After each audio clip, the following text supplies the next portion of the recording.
His Excellency Mr. Jose Ramzorta, Honorable President Timor-Leste. His Excellency Mr. Philip Nyusi, Honorable President Mozambique. His Excellency Mr. Petra Fiala, Honorable Prime Minister, Czech Republic. And we welcome all the esteemed dignitaries. Thank you.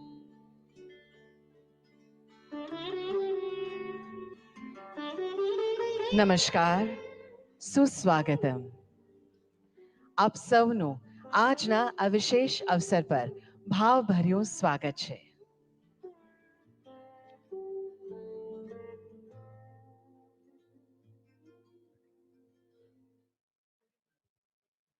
The banal event, Vibrant Gujarat Global Summit, has turned into a benchmark event globally, and its success can be attributed to various factors, including the state government's proactive policies, infrastructure development, and efforts to attract both domestic and international investors. Participating in this summit holds immense significance as it marks the pioneering event in the Amrit Kal. On this occasion, we also welcome the Honorable Governor of Gujarat, Shri Acharya Devratji, and Honorable Chief Minister of Gujarat, Shri Bhupendra Bhai Patel.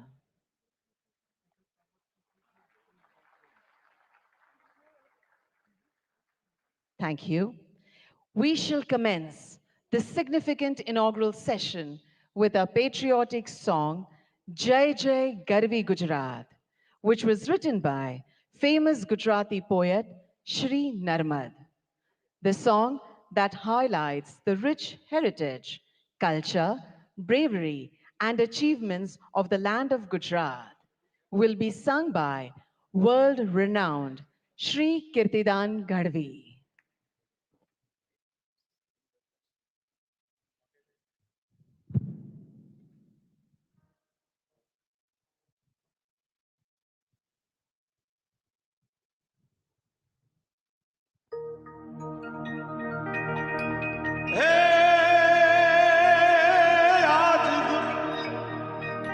ગુજરાતની સ્વર્ણ ભૂમિ પર ઉગ્યું સ્વર્ણ પ્રભાત જય Gujarat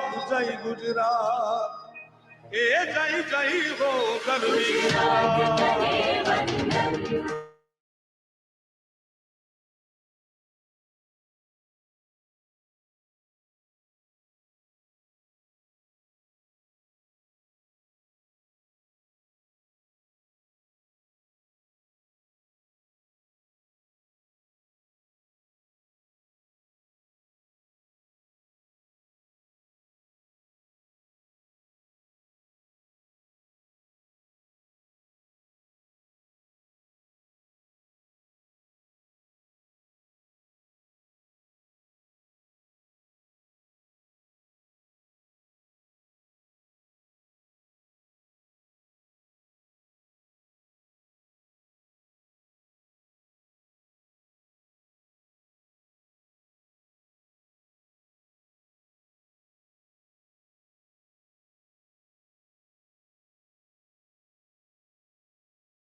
A land synonymous with prosperity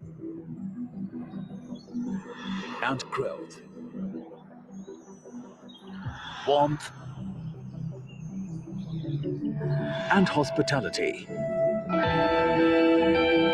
innovation and enterprise par excellence.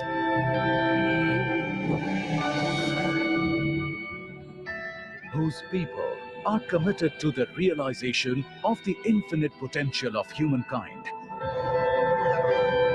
and wedded to the doctrine of Vasudhaiv Kutumbakam. One earth, one family, one future. A state blessed with the guidance of a visionary who is pioneering India's ascent as a Vishwamitra, a universal friend. Welcome to the 10th edition of Vibrant Gujarat Global Summit, distilled by 2 decades of exponential progress that catapulted the state as one of the world's most preferred investment destinations. Gujarat's GDP of $14 billion in 2002 grew to an estimated $282 billion in financial year 2022-23, nurtured by all-round excellence that catalyzed socio-economic growth with inclusivity and unbridled entrepreneurship, led India into Amrit Kaal.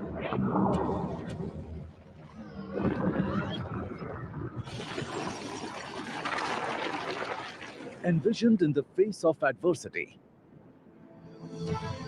by the Honorable Prime Minister Narendra Modi at a time when he was the Chief Minister of Gujarat, the Vibrant Gujarat Global Summit bears on eloquent testimony to the characteristic resilience and the indomitable spirit of Gujarat. Inspired by Shri Modi's vision, the last 20 years have been an unparalleled saga of progress that has witnessed Vibrant Gujarat transform the state into India's growth engine. With unmatched state-of-the-art infrastructure, unsurpassed manufacturing prowess, and unparalleled growth. From farm to fintech, drip irrigation to drones. New age technological advancements in semiconductors and electronics. From a vibrant startup ecosystem to flourishing e-commerce. From India's biggest hybrid energy park to the world's biggest diamond hub and office complex. Vibrant Gujarat Global Summit has elevated the esteem and stature of the state within the country and beyond.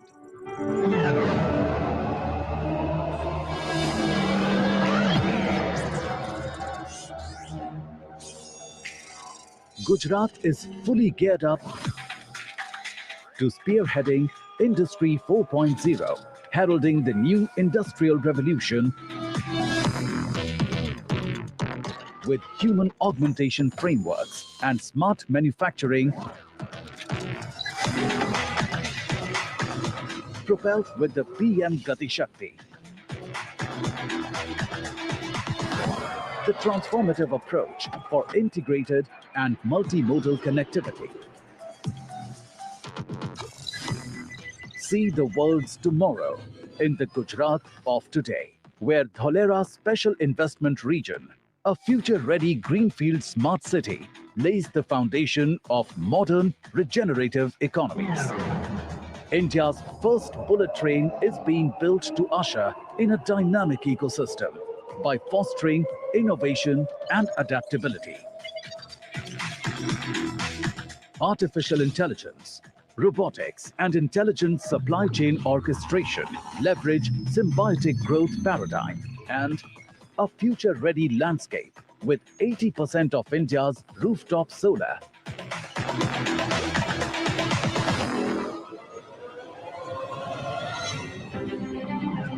to cutting-edge lab-grown diamonds. Epitomize circular prosperity model for holistic sustainable development. It is gearing India's decade as a launchpad for technology and innovation, with new opportunities in semiconductors and electronics, unlocking infinite potential for startups and e-commerce with quantum-resilient infrastructure, shaping the future of fintech and continuing to foster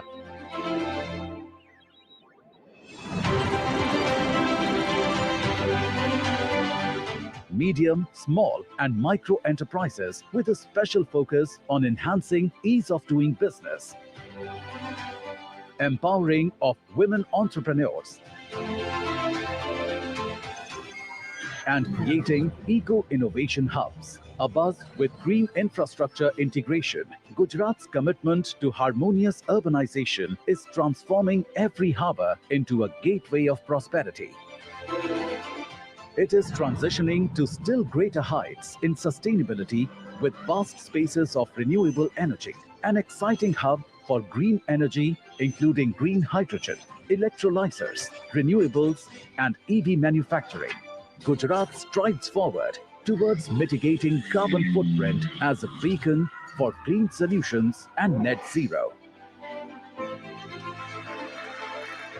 पिछले 20 वर्षों से अगले 20 वर्ष ज्यादा महत्वपूर्ण है। जब vibrant Gujarat के 40 साल पूरे होंगे, यही समय है जब भारत को एक ऐसा रोड मैप बनाना होगा जो उसे 2047 तक एक विकसित और आत्मनिर्भर भारत, आत्मनिर्भर राष्ट्र के रूप में हम उसको दुनिया के सामने प्रस्थापित करें। मुझे विश्वास है आप सभी भी इसी दिशा में जरूर सोचेंगे, जरूर कदम उठाएंगे, जरूर आगे आएंगे। आज वाइब्रेंट गुजरात समिट विश्व के thought leaders, investors, policy makers के लिए नॉलेज शेयरिंग का ग्लोबल प्लेटफॉर्म बन गया है।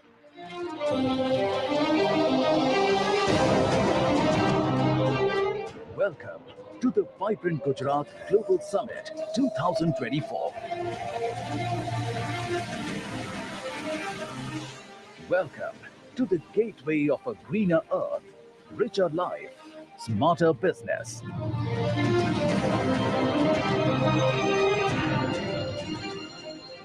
Welcome to Vibrant Gujarat 2024, the gateway to the future.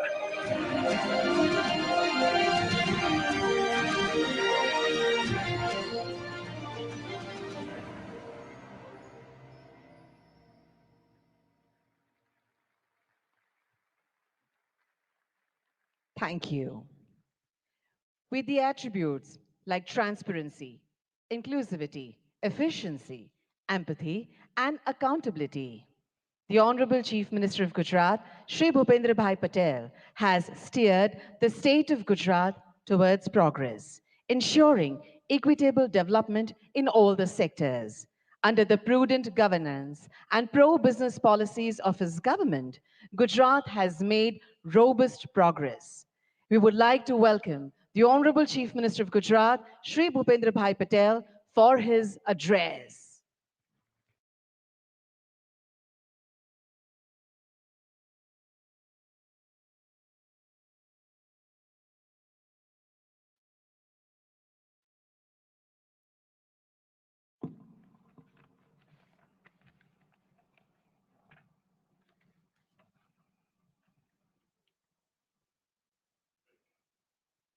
विश्व नेता और भारत के यशस्वी वड़ा प्रधान तथा वाइब्रेंट गुजरात ग्लोबल समिट के प्रणेता आदरणीय श्री नरेंद्र मोदी जी,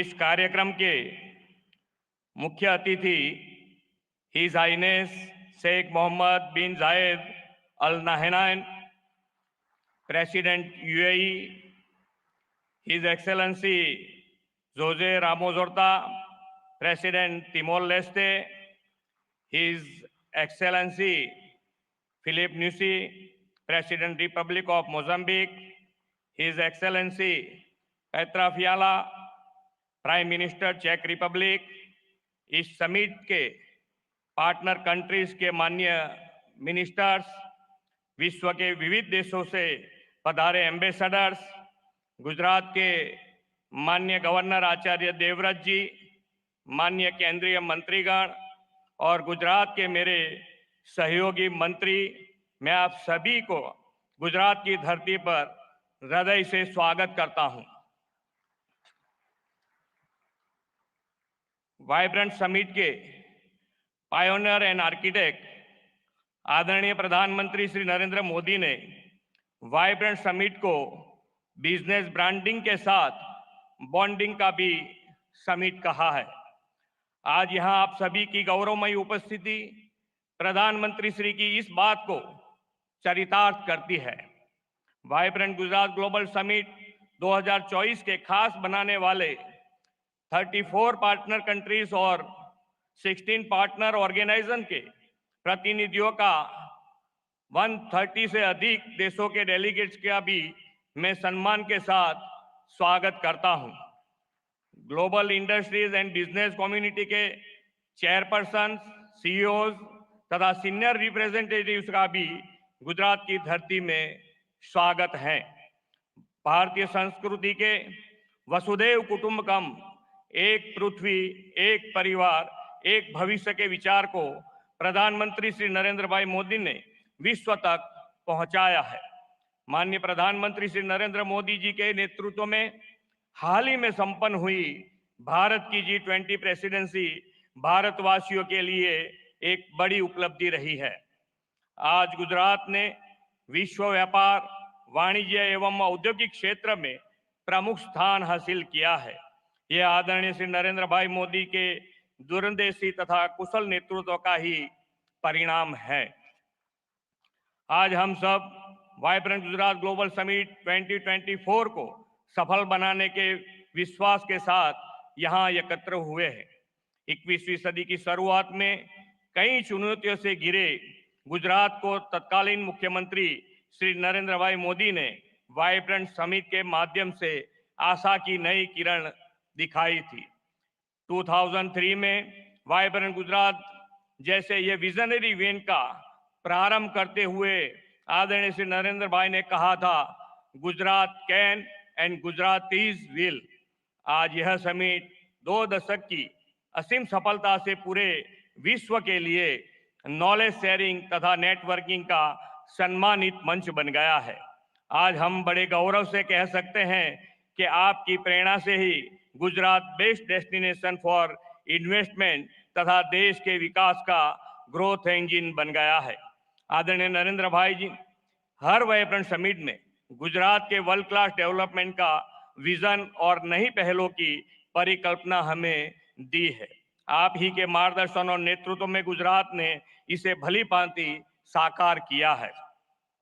गुजरात आप ही के मार्गदर्शन में पॉलिसी ड्रिवन स्टेट बना है।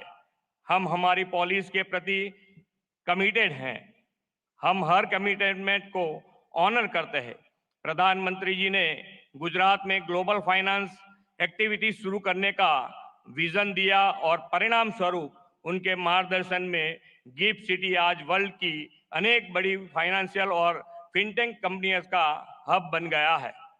धौलेरा SIR, साणंद मंडल बेचराजी का ऑटो मैन्युफैक्चरिंग हब, विश्व का सबसे बड़ा renewable energy park, medical devices तथा bulk drug park, semiconductor display fab उत्पादन, in space cluster, defence and aerospace manufacturing, ऐसे अनेक उपलब्धियों और विकास के नए कीर्तिमान गुजरात ने वाइब्रेंट समिट की सफलता के फलस्वरूप हासिल किया है। इतना ही नहीं, गुजरात के इस मॉडल से प्रेरित होकर देश के अन्य राज्यों ने भी अपनी राज्यों के इवेंट में समिट के आयोजन शुरू किया है। माननीय प्रधानमंत्री जी के विकसित भारत के विजन के अनुरूप ही हमने 10th वाइब्रेंट गुजरात समिट की theme gateway to the future रखी है।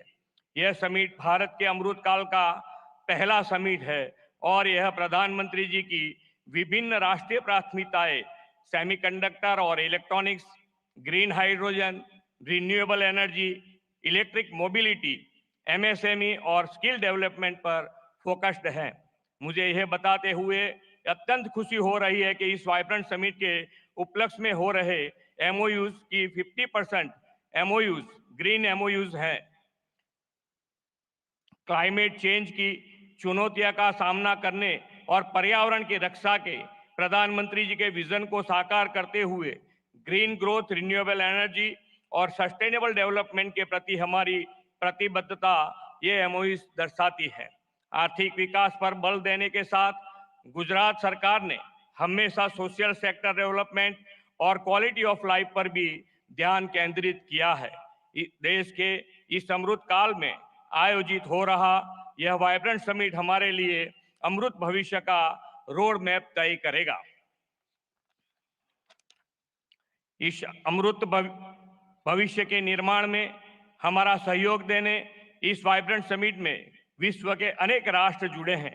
आज की समिट में उद्घाटन अवसर के मुख्य अतिथि His highness Sheikh Mohamed bin Zayed Al Nahyan, president UAE की उपस्थिति का मैं ऋण स्वीकार करता हूं। आपको कुछ अचानक संयोग के लेकर इस कार्यक्रम के बीच से ही जाने की जरूरत पड़ी है। हिज हाइनेस, आप अपना अति व्यस्त अमूल्य समय निकालकर इस समिट के मुख्य अतिथि रूप में उपस्थित रहे, आपका फिर से एक बार धन्यवाद करना चाहूंगा। मैं प्रधानमंत्री जी को आश्वस्त करना चाहूंगा कि विकसित भारत 2047 को आपके विजन को पूरा करने में गुजरात ग्रोथ इंजन की भूमिका निभाएगा। फिर एक बार आप सभी महानुभावों का वाइब्रेंट गुजरात की वाइब्रेंट समिट में स्वागत है। धन्यवाद। भारत माता की जय। वंदे मातरम। जय जय Garvi Gujarat. Thank you very much, Honorable Chief Minister, sir, for your welcome address. As mentioned by our Honorable Chief Minister, sir, our chief guest, His Highness Sheikh Mohammed bin Zayed Al Nahyan, Honorable President of the United Arab Emirates and ruler of Abu Dhabi, has to leave due to a pressing commitment, but before that, he has graciously agreed to say a few words. We welcome you, sir.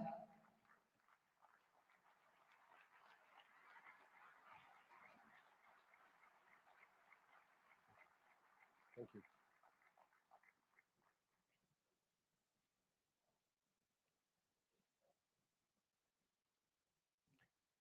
السلام عليكم.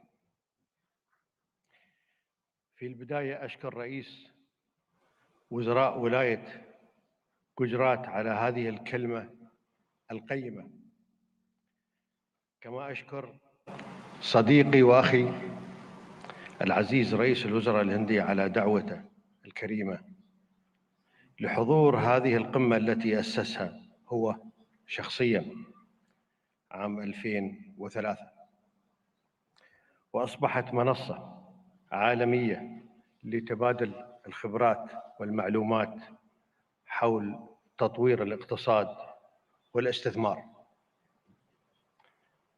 وأهنيكم دولة الرئيس بمناسبة مرور 20 عام على هذه الانطلاقة.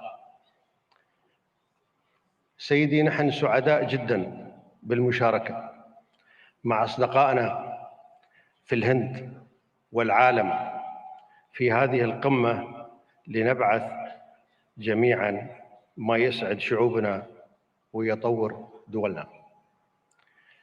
كما أشكر المشاركين والمنظمين لهذه القمة، وأتمنى للجميع النجاح والتوفيق والخروج بنتائج تخدم التعاون والتنمية والازدهار للجميع. شكرا.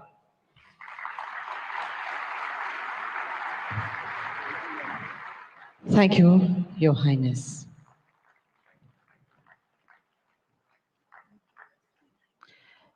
We profusely thank him for his words of appreciation. It is Indeed, our honor and privilege to have him over here. Our Honorable Prime Minister will see him off and will join us back in few moments. But we shall continue the program.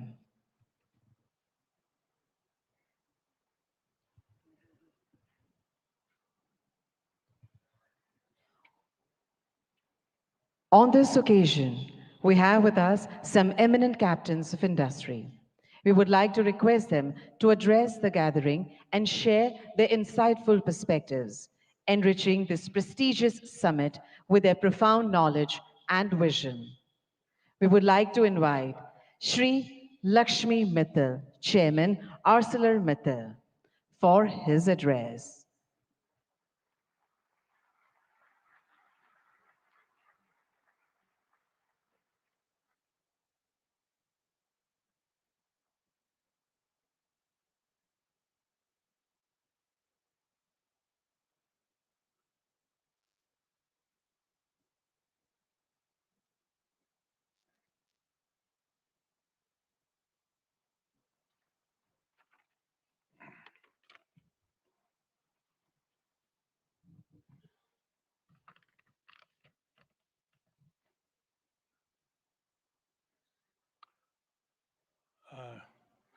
नमस्कार।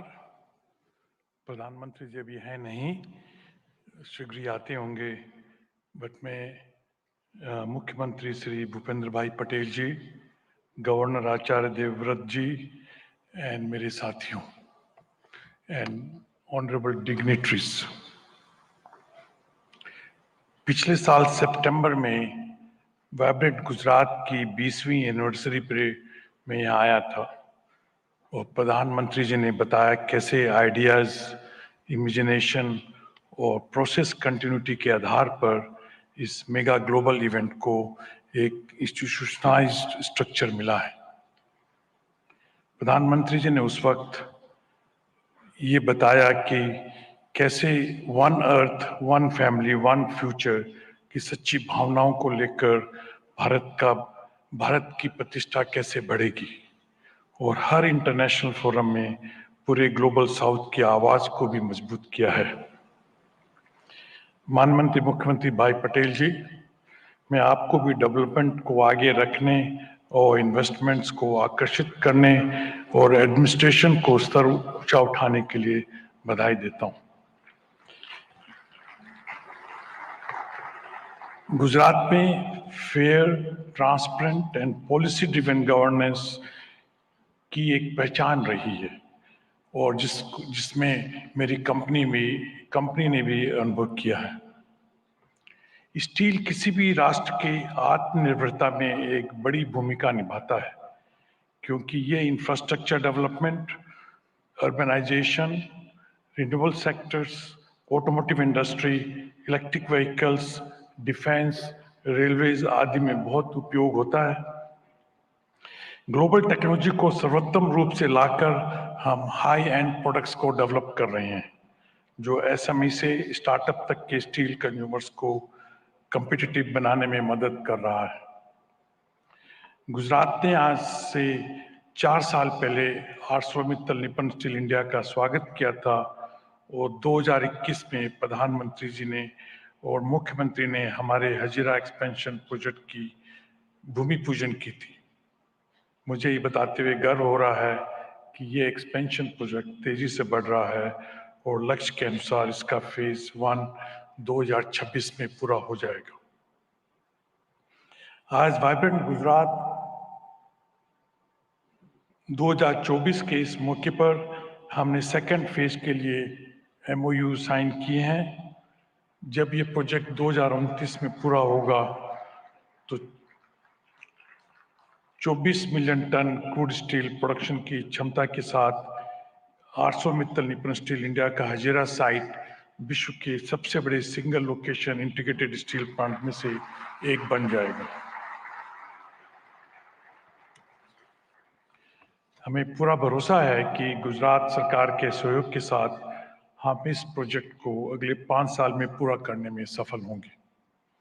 हम केवल steel में ही नहीं है, बल्कि renewable energy, green hydrogen जैसे emerging sectors में भी निवेश कर रहे हैं।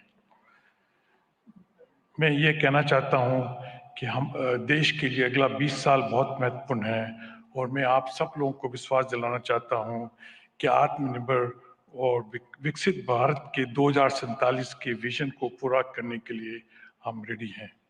मैं इन सब प्रधानमंत्री, मुख्यमंत्री, गवर्नर साहब, इन सब लोगों को मेरे को मंच पे आने के लिए मौका देने के लिए मैं आप लोगों का बहुत आभारी हूँ। नमस्कार। सर, आपके महत्वपूर्ण संबोधन के लिए आपका बहुत बहुत धन्यवाद। We would now like to invite Mr. Toshihiro Suzuki, President, Suzuki Motor Corporation, Japan, to please deliver his address.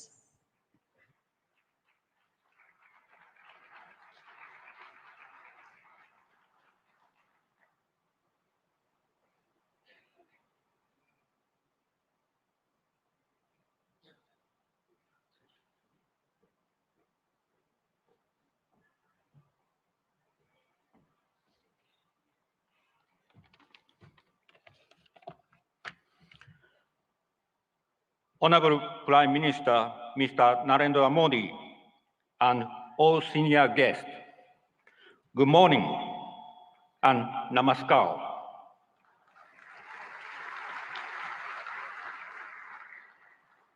I'm Toshihiro Suzuki from Suzuki Motor Corporation, Japan. I'm much honored to be invited to this ceremony. In the past 10 years, under the strong leadership and constant support of Honorable Prime Minister Mr. Modi for manufacturing industries, Indian automobile market has been expanding steadily. As a result, India has become a third largest automobile market in the world. We, Suzuki, have also scaled up production capacity substantially in India. It's noteworthy that as compared to 10 years ago, we expect 1.7 times in vehicle production and 2.6 times in export sales in the current fiscal year. Thanks to Prime Minister Mr. Modi's progressive approach and India's growth, we will invest in the future also. Firstly, the first battery electric vehicle from Suzuki Group will be rolled out from Suzuki Motor Gujarat by the end of this year. We plan to sell this model not only in India, but also export to Japan and European countries.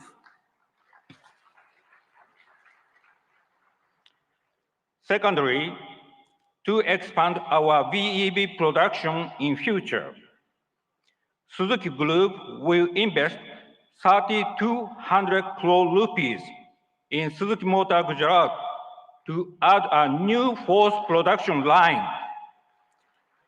which can produce 2.5 lakh units per year. This will increase the annual production capacity of Suzuki Motor Gujarat from the current 7.5 lakh to 1 million units. Thirdly, we will invest 35,000 crore rupees for the construction of a second car plant in Gujarat, which would produce another 1 million units per year.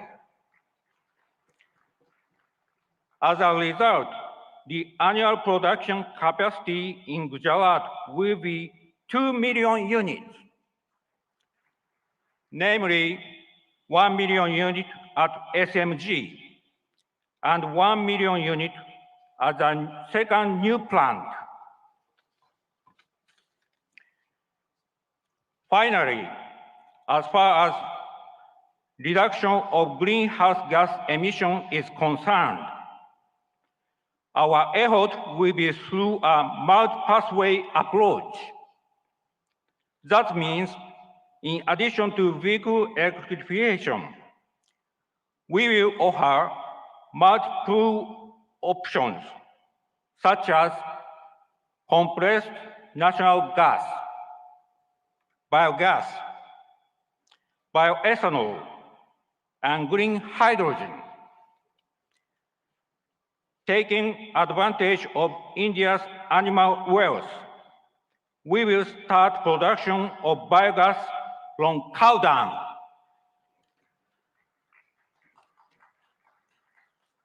Together with National Dairy Development Board and Balance Dairy, Suzuki has already started construction of 4 biogas plants in Gujarat. Suzuki Group will always work to provide a variety of sustainable customer-oriented mobility options.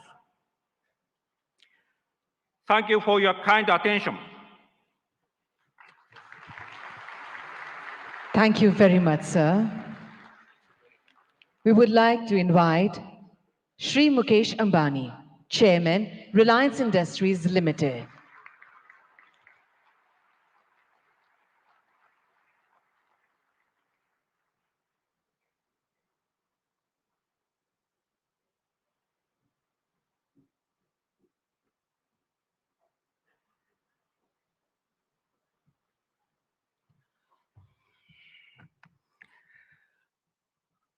Most respected Prime Minister Shri Narendra Bhai, Honorable Chief Minister Bhupendra Bhai Patel ji, distinguished guests and dignitaries from all over the world, ladies and gentlemen, welcome to Gujarat and the 10th Vibrant Gujarat Summit, the most prestigious investor summit in the world today. No other summit of this kind has continued for 20 long years and going from strength to strength. This is a tribute to our Prime Minister, Shri Narendra Bhai Modi's vision and consistency. I have been one of the fortunate few to have participated in every single edition of Vibrant Gujarat. I have come from the city of the gateway of India to the gateway of modern India's growth, Gujarat. I am a proud Gujarati. Mane Gujarati hovanu abhiman છે.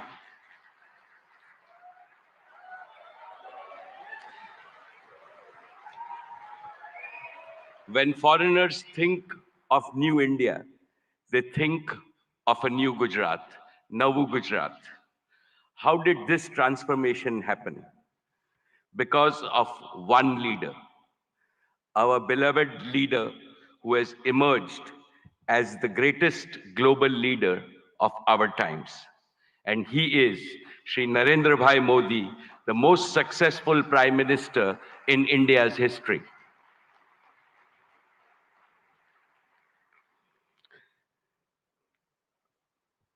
About Narendra Bhai, when you speak, the whole world not only listens, but applauds you. My friends abroad ask me, what is the meaning of slogan that millions of Indians are chanting, that Modi hai, to mumkin hai.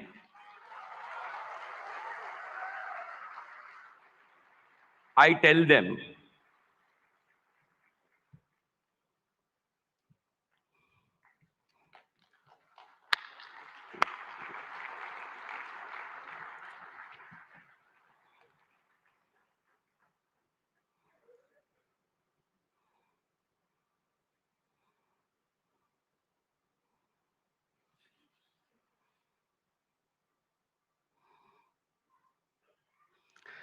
Most respected Shri Narendra Bhai Modi ji, when you speak, the whole world not only listens, but applauds you. My friends abroad ask me, what is the meaning of the slogan millions of Indians are chanting, Modi hai to mumkin hai. I tell them it means India's Prime Minister makes the impossible possible with his vision, determination, and execution. They agree and they also say, Modi hai to mumkin hai. My esteemed friends, I will never forget what my father, Dhirubhai Ambani, used to tell me in my childhood. Gujarat is your Matrubhumi, and Gujarat should always remain your Karm Bhumi. Today, let me declare yet again, Reliance was, is, and will always remain a Gujarati company. Each of Reliance's business is striving to fulfill the dreams of my 7 crore fellow Gujaratis. Reliance has invested over $150 billion, that is 12 lakh crores, in creating world-class assets and capacities across India in the last 10 years. Of this, more than 1/3 has been invested in Gujarat alone. Honorable Chief Minister Shri Bhupendra Bhai Patel ji, today I would like to make 5 commitments to the people of Gujarat. First, Reliance will continue to play a leading role in Gujarat's growth story with significant investments in the next 10 years. Specifically, Reliance will contribute to making Gujarat a global leader in green growth. We will help Gujarat target to meet half of its energy need through renewable energy by the year 2030. For this, we have started building the Dhirubhai Ambani Green Energy Giga Complex over 5,000 acres in Jamnagar. This will generate a large number of green jobs and enable production of green products and materials, and will make Gujarat a leading exporter of green products. And we are ready to commission this in the second half of 2024 itself. Second, Reliance Jio completed the fastest rollout of 5G infrastructure anywhere in the world. Today, Gujarat is fully 5G enabled, something that most of the world does not yet have. This will make Gujarat a global leader in digital data platforms and AI adoption.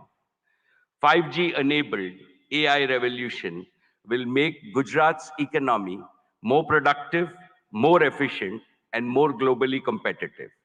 Besides generating millions of new employment opportunities, it will produce AI-enabled doctors, AI-enabled teachers, and AI-enabled farming, which will revolutionize healthcare, education, and agricultural productivity in the state of Gujarat.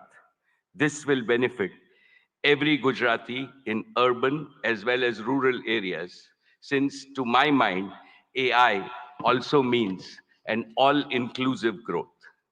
Third, Reliance Retail will further accelerate its mission to bring quality products to consumers and simultaneously empower lakhs of kisans and small merchants.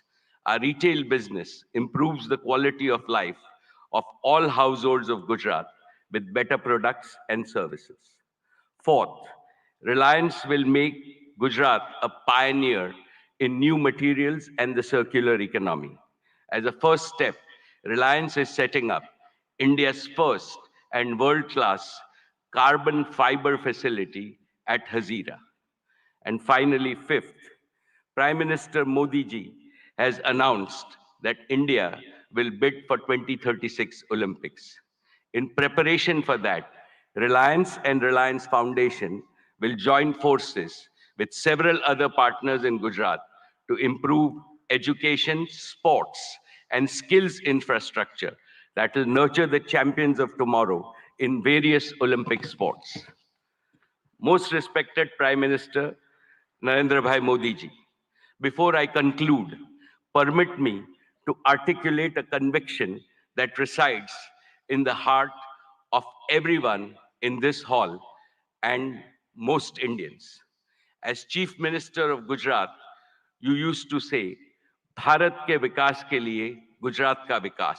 And that is how you made Gujarat India's growth engine. Now, as Prime Minister of India, your mission is दुनिया के विकास के लिए भारत का विकास. You are working on the mantra of global good and make India the world's growth engine. The story of your journey from Gujarat to the global stage in just 2 decades is nothing short of a modern epic. Today, and in today's India, is the best time for young people to enter the economy, to innovate, and to provide ease of living and ease of earning to hundreds of millions of people. The coming generations will indeed be thankful to Prime Minister Modi for being both a nationalist and an internationalist. You have laid a solid foundation for Viksit Bharat, India as a fully developed nation in Amrit Kal. No power on earth can stop India from becoming a $35 trillion economy by 2047. And as I see, Gujarat alone will become a $3 trillion economy. Therefore, I am confident. Every Gujarati is confident, and every Indian is confident that the Modi era will take India to new summits of prosperity, progress, and glory. Thank you very much, sir. Jai Gujarat, Jai Jai Garvi Gujarat, Jai Hind. Thank you very much, sir. We would now like to invite Mr. Sanjay Mehrotra, CEO, Micron Technologies USA, to deliver his address.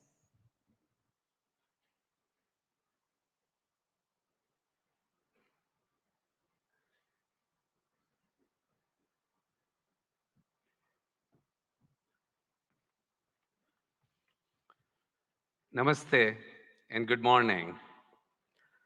I would like to open by thanking Prime Minister Modi ji. Your vision to make India a global hub for semiconductors will be a huge economic driver for India's future as India marches toward becoming the third largest global economy. I would also like to recognize the several industry leaders who are going to be speaking here today and have already spoken. It truly is an honor for me to share the stage with you to open this critical forum discussing opportunities for India to accelerate domestic manufacturing as India marches towards a very bright future. There is a tremendous opportunity ahead for India in semiconductors. Vibrant Gujarat will also address the visionary ideas that are critical for India's growth as a semiconductor power. Today, I'm proud to represent Micron. Micron is one of the world's largest semiconductor companies and the leader in memory and storage. Micron's innovations have been at the heart of all computing systems for more than 4 decades. Memory is a key enabler of AI, and Micron is a leading powerhouse in memory. I'm proud that in June, we announced plans to build a world-class memory assembly and test facility right here in Gujarat, the first of its kind in India.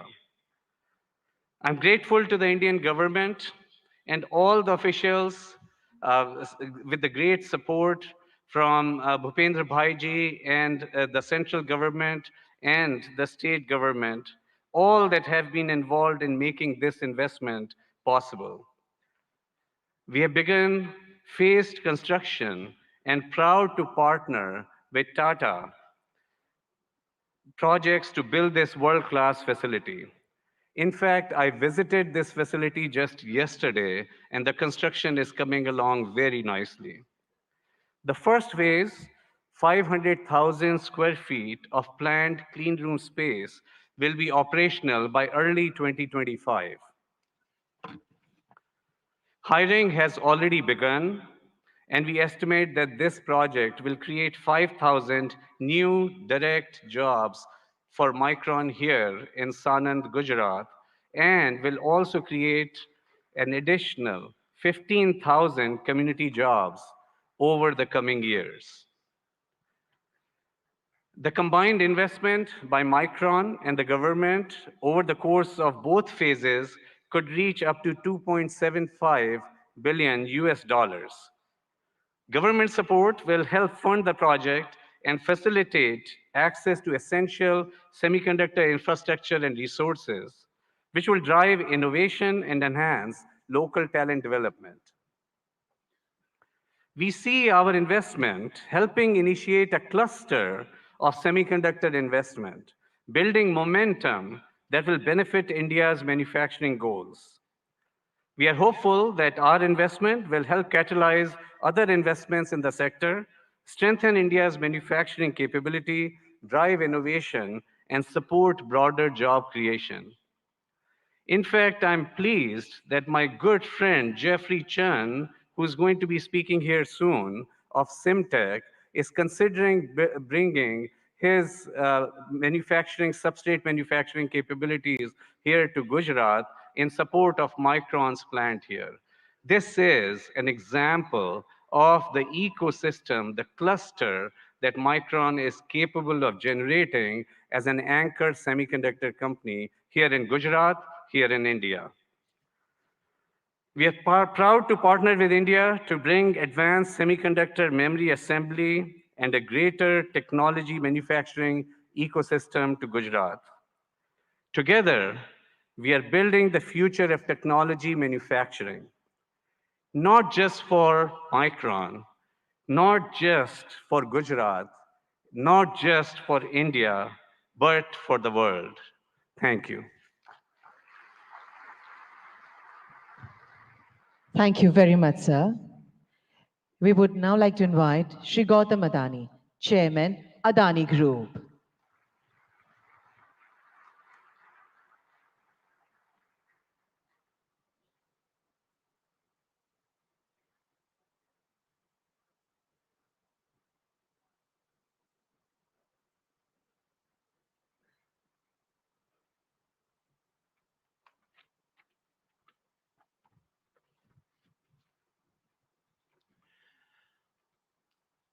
Honorable Prime Minister, Shri Narendra Modi, distinguished heads of government of our partner countries, His Excellency Governor of Gujarat, Honorable Chief Minister, Shri Bhupendra Patel, distinguished ministers, captains of industries, and my dear friends. Good morning. It is a privilege to address the 10th Vibrant Gujarat Summit. I take immense pride in having been a part of every one of these summits. Honorable Prime Minister, Vibrant Gujarat is a stunning manifestation of your extraordinary vision. It has all your hallmark signatures, merging grand ambition, massive scale, meticulous governance, and a flawless executions. It ignited a nationwide movement as all our states march forward, competing and cooperating to fundamentally remodel India's industrial landscape. The statistics of the past decade are remarkable. Since 2014, India's GDP has grown by 185% and per capita income by a stunning 165%. This achievement is unparalleled, especially considering this decade's geopolitical conflicts and a pandemic challenges. Honorable Prime Minister, your achievements on the international stage are equally remarkable. You have taken us from a country seeking a voice on a global platforms to a nation that now creates the global platforms.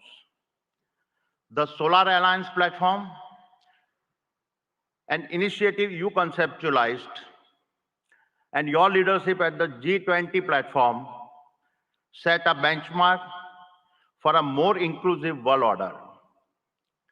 Adding the Global South to the G20 is a defining moment in our modern history. Honorable Prime Minister, you don't just predict the future, you shape it. You have reoriented India to become the world's fastest growing nation and position her as the global social champion driven by the two philosophies of Vasudev Kutumbakam and a Vishwaguru. And the best is yet to come. With your foresight in harnessing India's youth to build a Viksit Bharat and make India a fully developed nation by 2047, you have ensured that the India of today is poised to shape the global future of tomorrow. Honorable Chief Minister, at the previous summit, I announced our investment of over rupees 55,000 crores by 2025. We have already surpassed rupees 50,000 crore across the various sectors I had promised and have vastly exceeded our target of 25,000 direct and indirect jobs. Today, I commit to further investments. We are constructing the world's largest green energy park in Khavda district, Kutch, generating 30 gigawatt of our renewable energy over 725 square kilometer. Even visible is from space. We are expanding the green supply chain for an Atmanirbhar Bharat and creating the largest integrated renewable energy ecosystems. This includes solar panels, wind turbines, hydrogen electrolyzers, green ammonia, PVC, and expansion in a copper and cement projects. Over the next 5 years, the Adani Group will invest over rupees 2 lakhs crore in Gujarat, thereby creating over 100,000 direct and indirect jobs. I am grateful for your support. It is my commitment that I will do my part to contribute to a Viksit Gujarat. Thank you. Jai Jai Garvi Gujarat. Jai Hind. Thank you very much, sir. We would now like to invite Mr. Jeffrey Chun, Global CEO, Simtech, South Korea.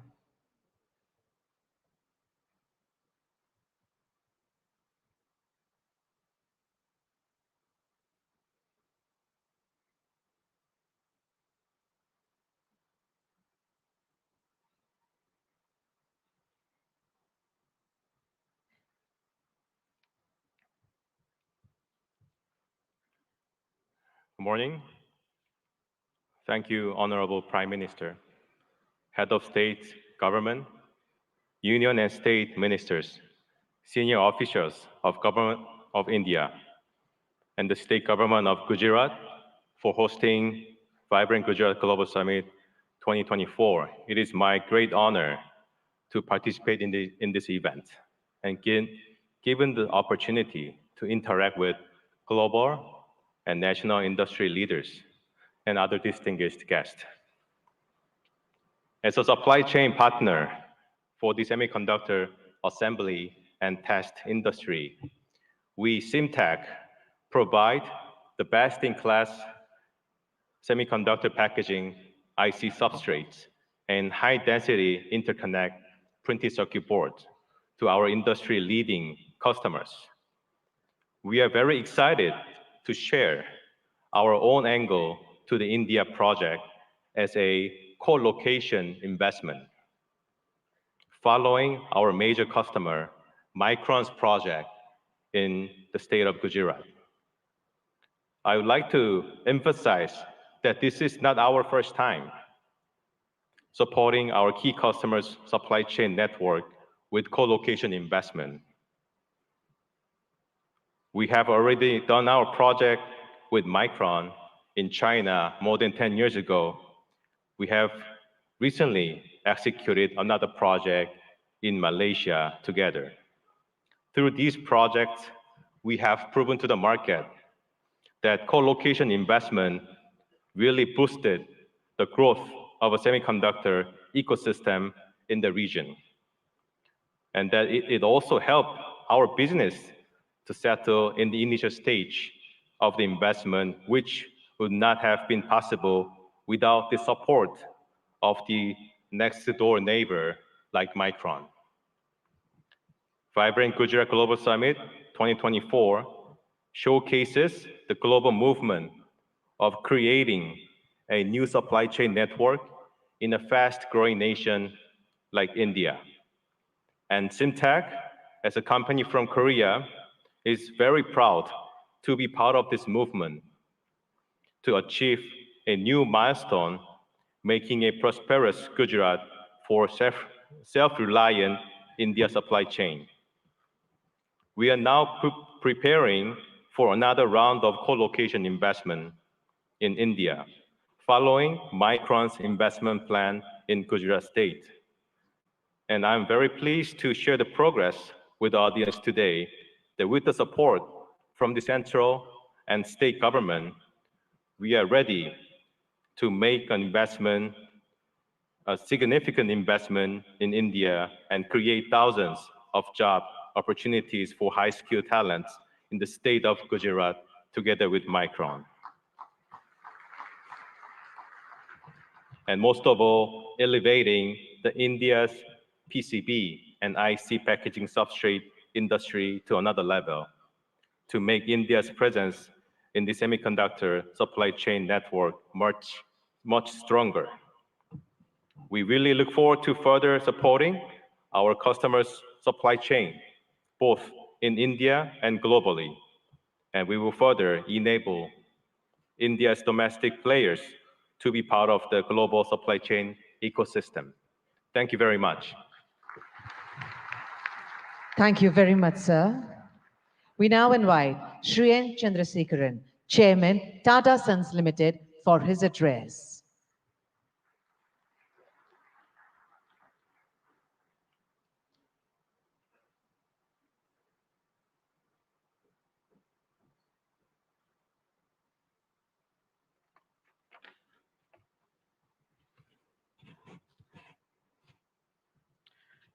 Honorable Prime Minister Shri Narendra Modi ji, Honorable Chief Minister Shri Bhupendra Bhai Patel ji, Governor of Gujarat, distinguished heads of states, ministers, ladies and gentlemen. It's truly a great privilege and honor to attend and share a few thoughts on the 10th edition of Vibrant Gujarat Global Summit.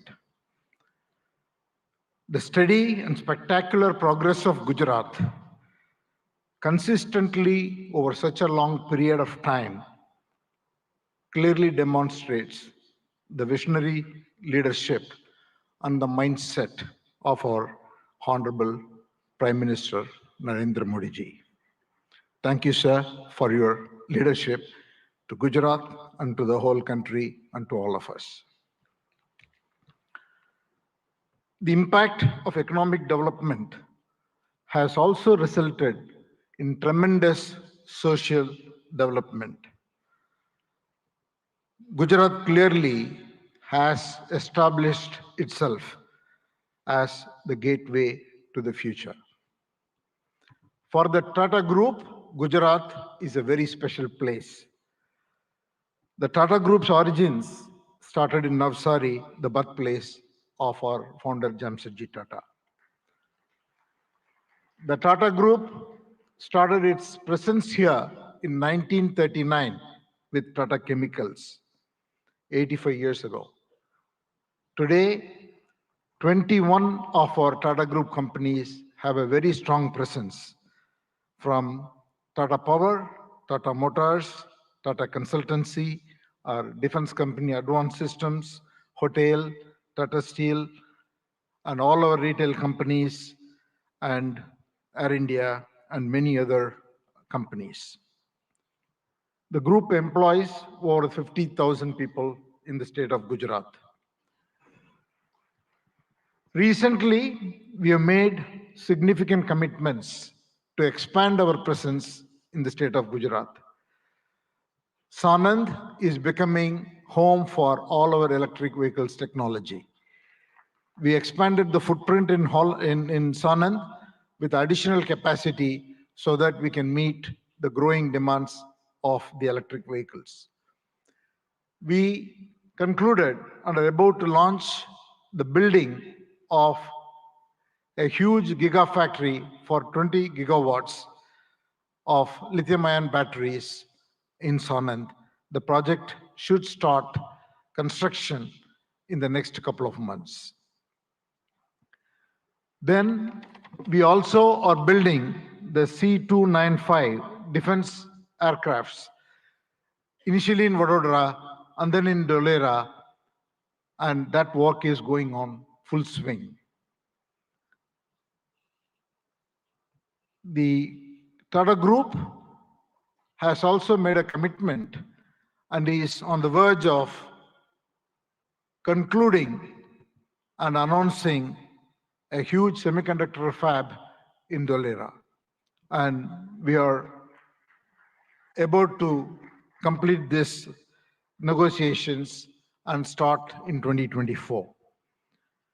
In addition to that, the Tata Group is also building, in partnership with the Government of India and Gujarat government, an Indian Institute of Skills Institute, which will be constructed over 3.2 lakh square feet and should be fully operational and will train more than 25,000 professionals every year, primarily in advanced manufacturing, electric vehicles, advanced electronics, and then hospitality.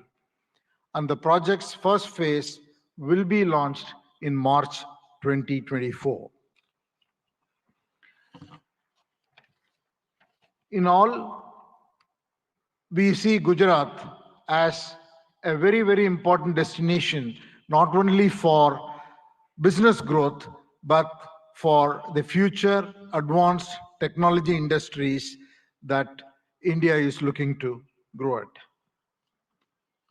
With all this, Gujarat is one of the most important destinations for the Tata Group, and we hope to play a very important role in the future of the economic development of this state. Thank you once again, Honorable Chief Minister, for inviting me, and thank you, Prime Minister, for your leadership. Thank you very much, sir. We now invite Mr. Sultan Ahmed bin Sulayem, Chairman, DP World, UAE, for his address.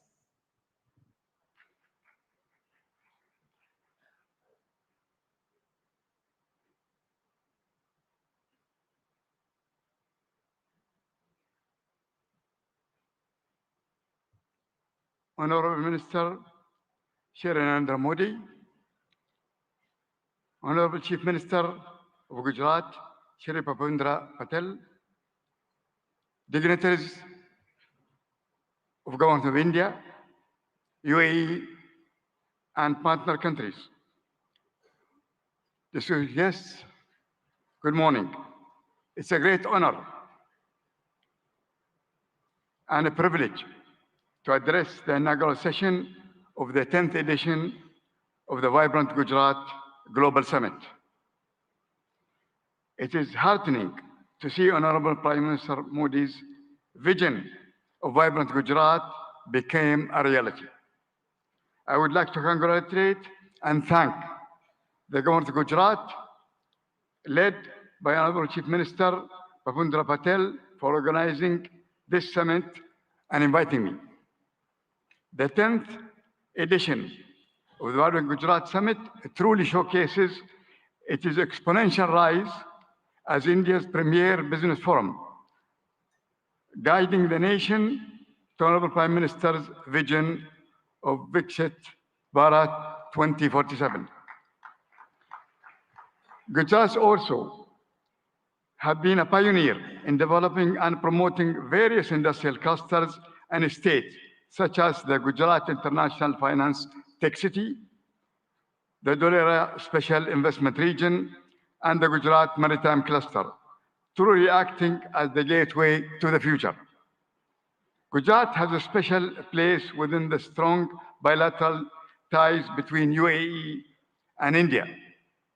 The UAE is one of the biggest overseas investors in Gujarat, having invested more than $2.4 billion since 2017. And these strong connections have seen Gujarat export more than $7 billion worth of goods to UAE in the last year. India was the fastest growing major economy in the world in 2023.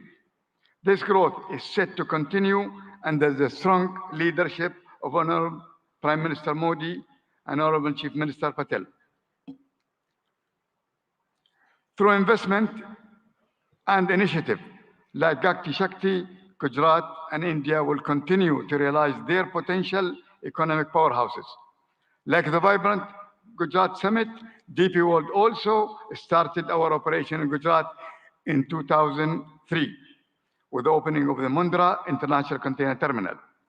Since 2003, DP World have invested in the state of Gujarat as well in other states in India in the tune of $2.5 billion to develop multimodal logistics, ecosystem connection ports to free trade zone, container freight station, inland rail terminal, contract logistic, cold chain, and express cargo services. DP World is planning in the next 3 years to invest, in addition to that, $3 billion. We will continue to support Gujarat economy by building state-of-the-art container terminal at Kandla with a capacity of 2 million containers. Looking ahead, we foresee deeper trade, employment, and cultural collaboration between India and UAE. DP World has signed strategic memorandum of understanding with the government of Gujarat on the sideline of the summit, which reiterates our commitment to the state of Gujarat and India. We are proud to partner with the government for the development of India's logistics sector, and we will continue to support the manufacturing industries of Gujarat and the rest of India to make India goods globally competitive and accessible. I am grateful to the government of Gujarat and to the organizer for inviting me to this summit, and I am certain that the 10th edition of Vibrant Gujarat will set new benchmarks for success for years to come. Thank you very much. Thank you very much, sir. We now invite Mr. Shankar Trivedi, Senior Vice President, NVIDIA Global Field Operations, for his address.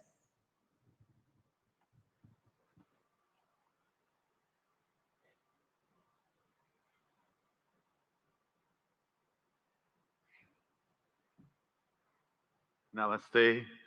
Good morning, Honorable Prime Minister Narendra Modi ji, Honorable Chief Minister Bhupendra Bhai Patel ji, distinguished heads of state and leaders of government, and captains of industry, ladies and gentlemen, ane bhaiyo ane behno. It's such a pleasure and honor to be part of so many giant captains of industry here as a humble Ahmedabadi boy who started many years ago, went to IIT Delhi, and now I have the privilege of representing NVIDIA at this summit.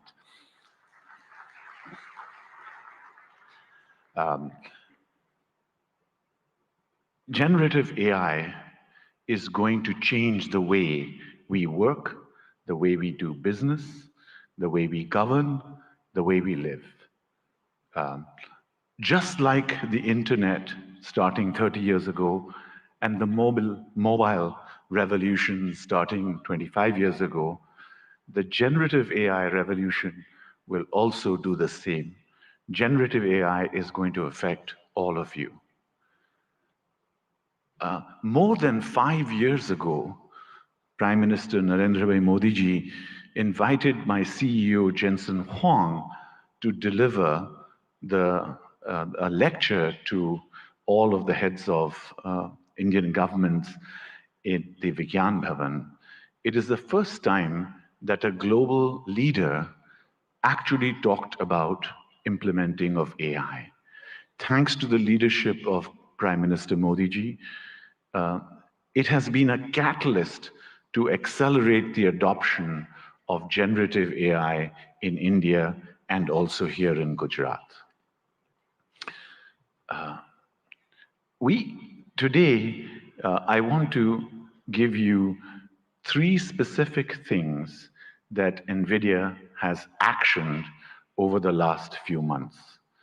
Number 1, skills development.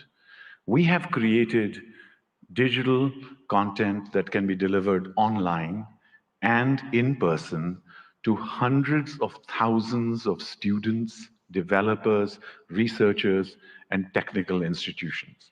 We are already rolling out this curriculum content on generative AI to all of our business partners here in India, especially the global systems integrators. We are now most willing and keen and eager to partner with universities and technical institutions here in Gujarat and elsewhere in India to deliver this compelling content to the hundreds and thousands of developers in India. India has scale, India has talent, India has amazing data, India has a unique culture. Sovereign generative AI requires scalable AI data center infrastructure, hardware and software in order to be successful. So secondly, I'm delighted to tell you that we are partnering with all of India's leading business groups, the Tatas, Reliance Group, and many others, to set up state-of-the-art AI data center facilities and provision them here in India. Specifically today, I'm very happy to inform you that our partner Yotta is setting up a state-of-the-art AI data center here in Gift City, and it will be available and go live before the end of March. Thank you, sir. And thirdly, we are very strong supporters of Make in India.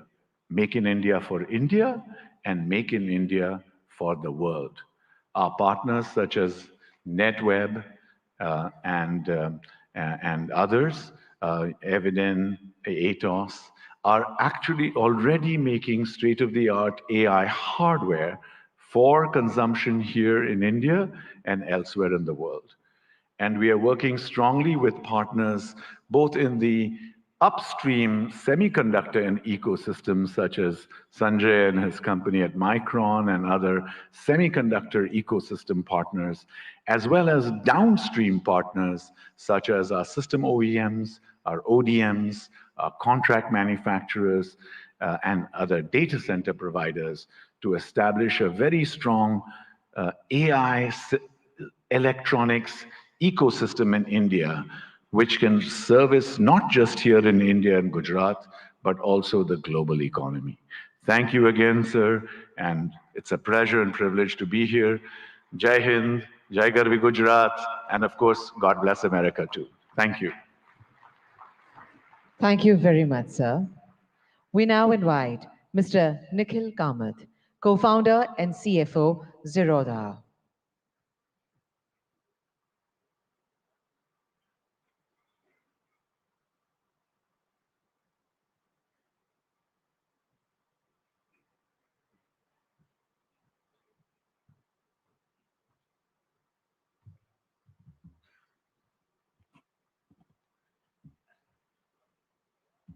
I only have 3 minutes today, so I won't waste too much time by talking about me or setting context. Picture a 17-year-old boy, a school dropout in Bangalore from 20 years ago, not particularly smart, not too educated, and no capital at hand. Bangalore from 20 years ago was a lot quieter, greener, without the vibrance that one might associate with Bangalore today. The fact that I'm able to stand here today in front of all of you, people I have idolized for so long, that opportunity to me has been incredible, and that to me is the India story. I often hear people talking about what India could be 10 years from now, what needs to change, or the fact that we will arrive in 10 years, in 5 years, or a certain period of time from today. I think we are standing too close to the trees and not seeing the forest, because the India I am in today, that is the India that to me has already arrived.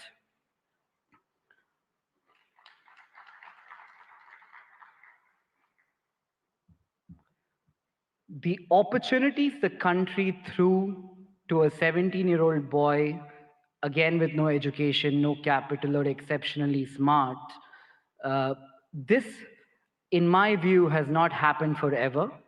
The last 10 years have been incredible, and I'm not the only exception here in India. There are many other exceptions like me. We all hang out. We call this the startup ecosystem of India.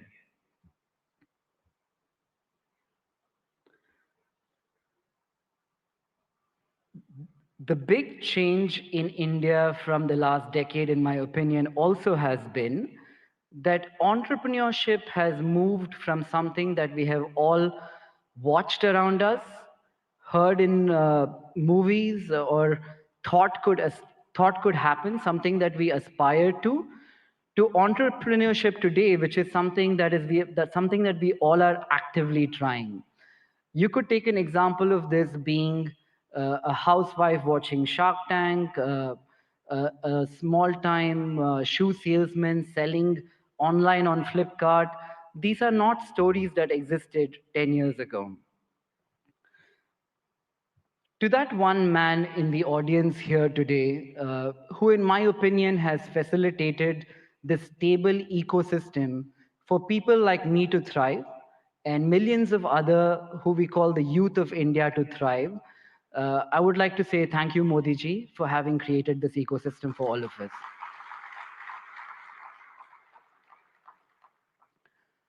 Growing up, I used to talk to people, that one relative in my family who went abroad, studied, and did very well. Traveling to the West seemed to be the best thing that could happen to anybody. Today, when I talk to Indians in the West who have done very well, the only thing I hear from them, it's a very young word. I call it FOMO, the fear of missing out. They're talking about India as the story that they fear missing out today. That change which has happened in the last 10 years is so evident to see that it makes me feel proud. It makes me feel like I'm in the right place at the right time, and that place today is India.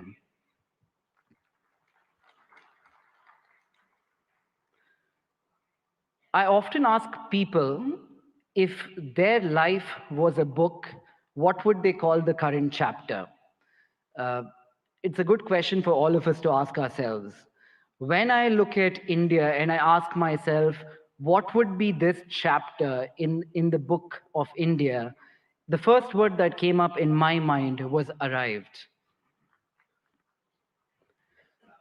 And finally, as I stand here in a room full of politicians, diplomats, dignitaries, mentors,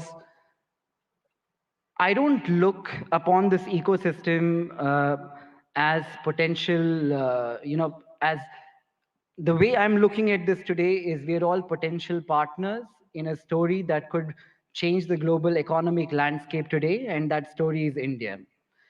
And to all the foreign investors here, India is seemingly looking like the coolest party in town. I think what you need to be aware of is if you arrive too late, you might not get in. So I'd like to thank everybody. Thank Modi ji for this opportunity. Thank you, everyone. Thank you very much, sir. Today we have with us dignitaries from a number of countries. We would like to invite them to share their thoughts with us today. We would like to invite His Excellency Mr. Shin Hosaka, Vice Minister for International Affairs, Japan.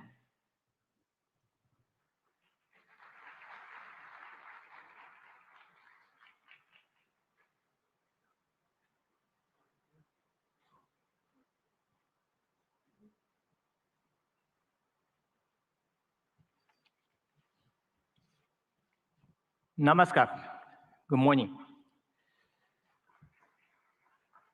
Honorable Prime Minister Narendra Modi, Honorable Chief Minister of Gujarat, Bhupendra Patel, distinguished guests, all the delegates in attendance, my name is Shin Hosaka, Vice Minister for International Affairs of the Ministry of Economy, Trade and Industry of Japan, or METI for short.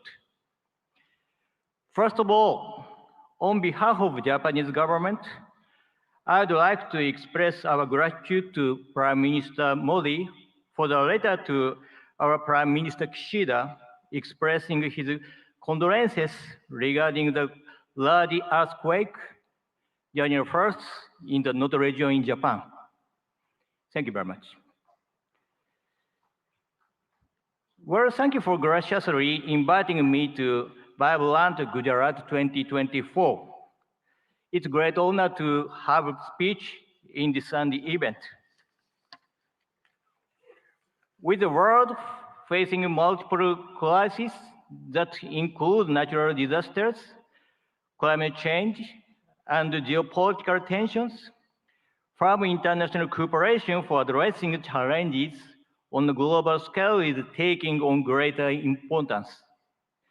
I wish to express my admiration for the formidable leadership of Prime Minister Modi, who despite such difficult circumstances, has successfully upheld India's great responsibility of the G20 presidency and continues to tackle the promotion of economic cooperation among the global South nations and the resolution of other challenges on the worldwide scale. India and Japan are special strategic global partners bound by the universal values of freedom, democracy, human rights, and rule of law that we have shared over our long history of exchange. Being that we are at such global turning point, I firmly feel that more than ever, the strengthening of relations between India and Japan in the economic sector is imperative for the sake of carving out a sustainable, peaceful future. Up to this point, Japanese corporations have continued to invest in the nation of India with a cumulative amount of investment between 2000 and 2023 reaching $38.3 billion. This amount is second in the world when tax havens are excluded. The number of Japanese corporations that have entered into the Indian market and the number of their base Bases of operations they have respectively reached 1,400 and 4,800.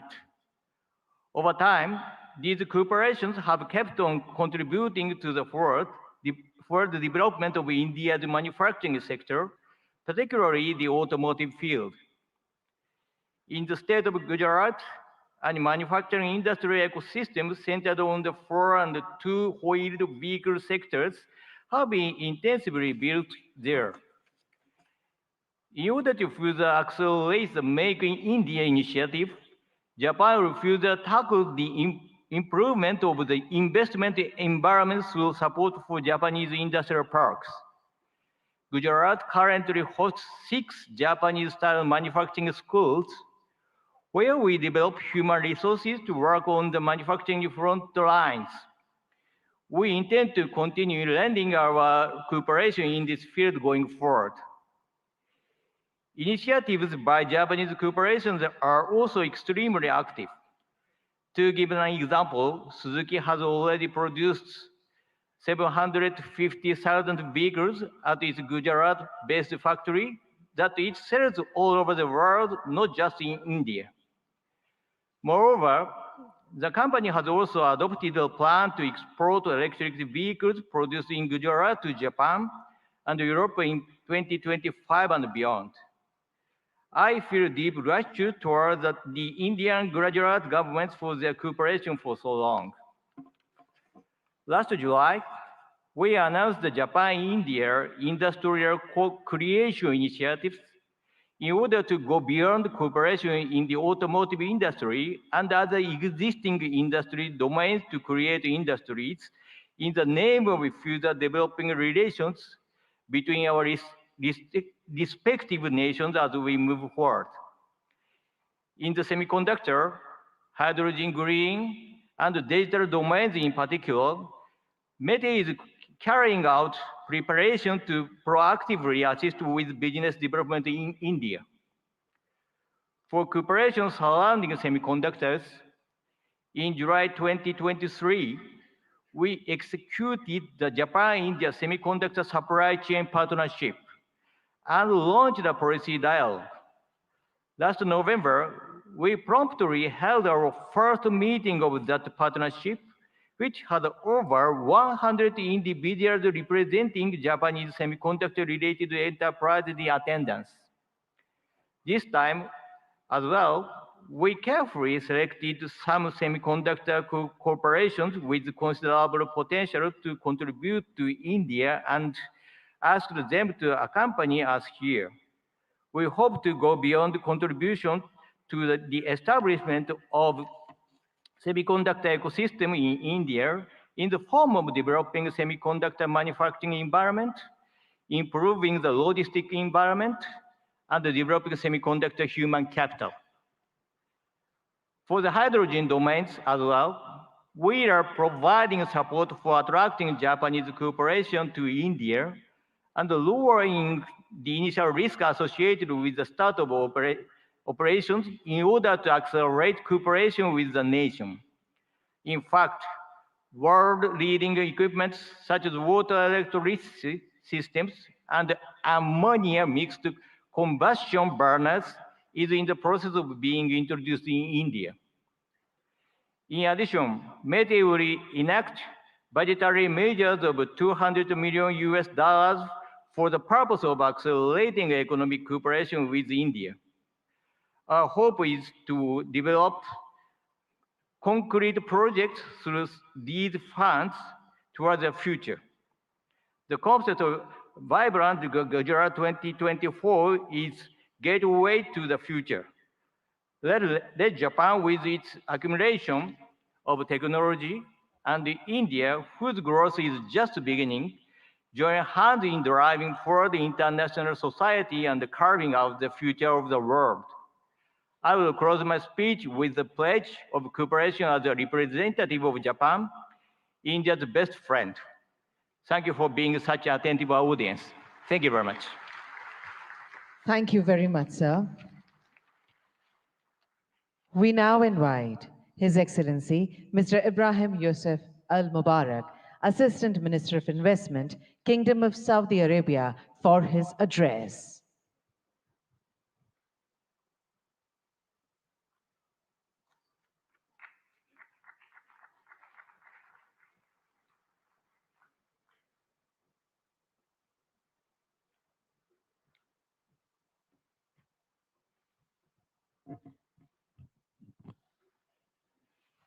الحمد لله والصلاة والسلام على رسول الله.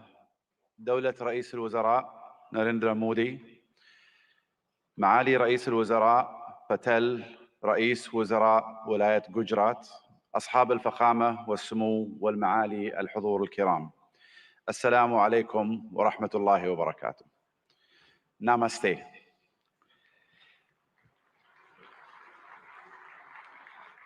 يشرفني الانضمام إليكم هنا في ولاية جوجرات، والتي تجمع اليوم قادة حكومات وقطاع الأعمال والاستثمار من جميع أنحاء العالم، وأنقل لكم تحيات مولاي خادم الحرمين الشريفين الملك سلمان بن عبد العزيز آل سعود، وسمو سيدي ولي العهد ورئيس مجلس الوزراء الأمير محمد بن سلمان إلى حكومة الهند بقيادة دولة الرئيس مودي، لاستضافتها لهذه النسخة العاشرة من قمة جوجرات العالمية النابضة بالحياة.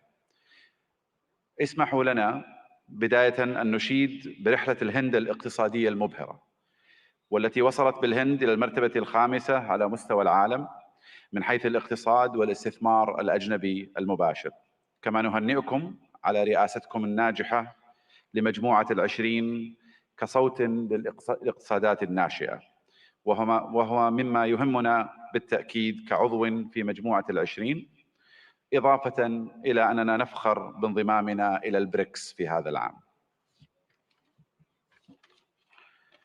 منذ أن انطلقت رؤية المملكة 2030 قبل ما يقارب 8 سنوات، ارتفع ناتجنا المحلي بنسبة 66%، وتضاعف استثمارنا الأجنبي المباشر 4 مرات، ونحن على بعد نقطة واحدة فقط من هدفنا المتمثل أن تصبح المملكة العربية السعودية أحد أكبر 15 اقتصاداً في العالم بنهاية هذا العقد بإذن الله.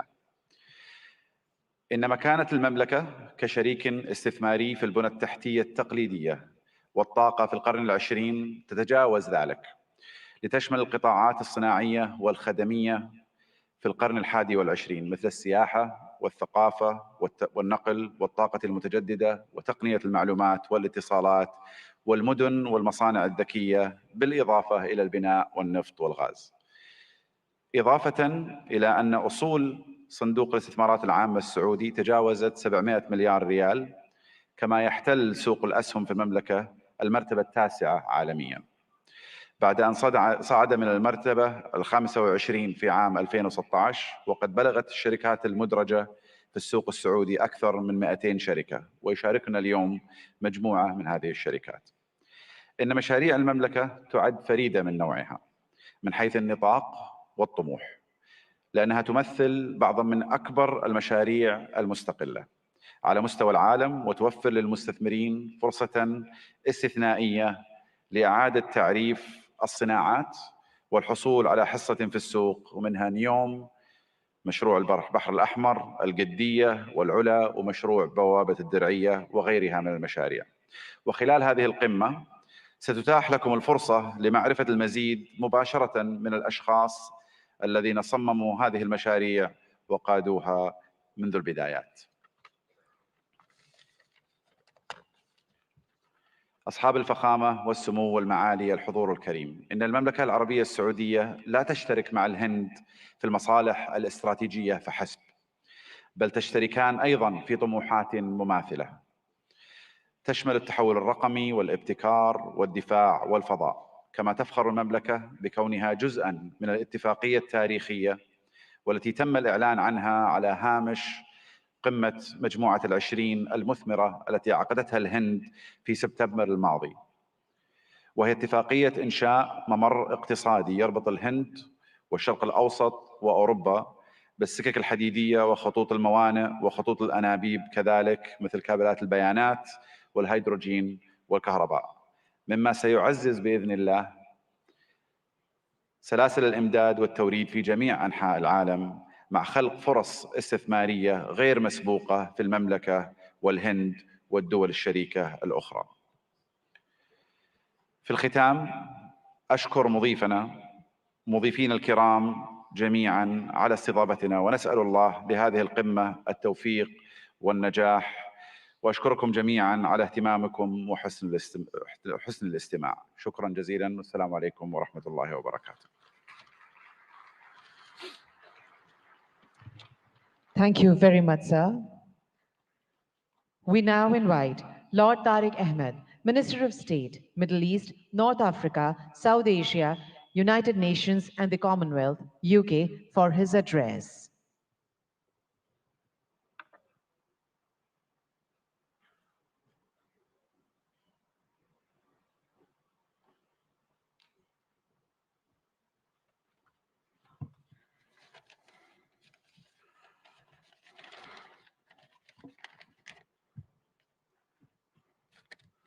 Honorable Prime Minister Narendra Modi ji, Chief Minister, President, Your Excellencies, ladies and gentlemen, and keeping with the tradition, I too can use the phrase, Bhaiyo aur Behno.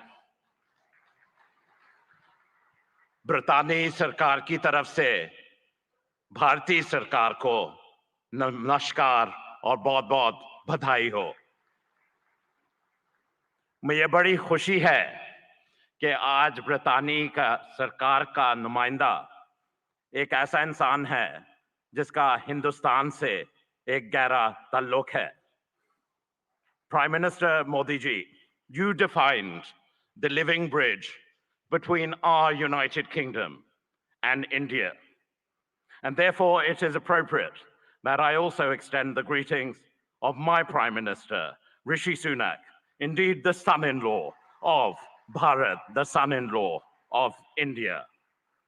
And on this occasion of the 10th Vibrant Gujarat, it's my honor to represent the British government on this auspicious occasion.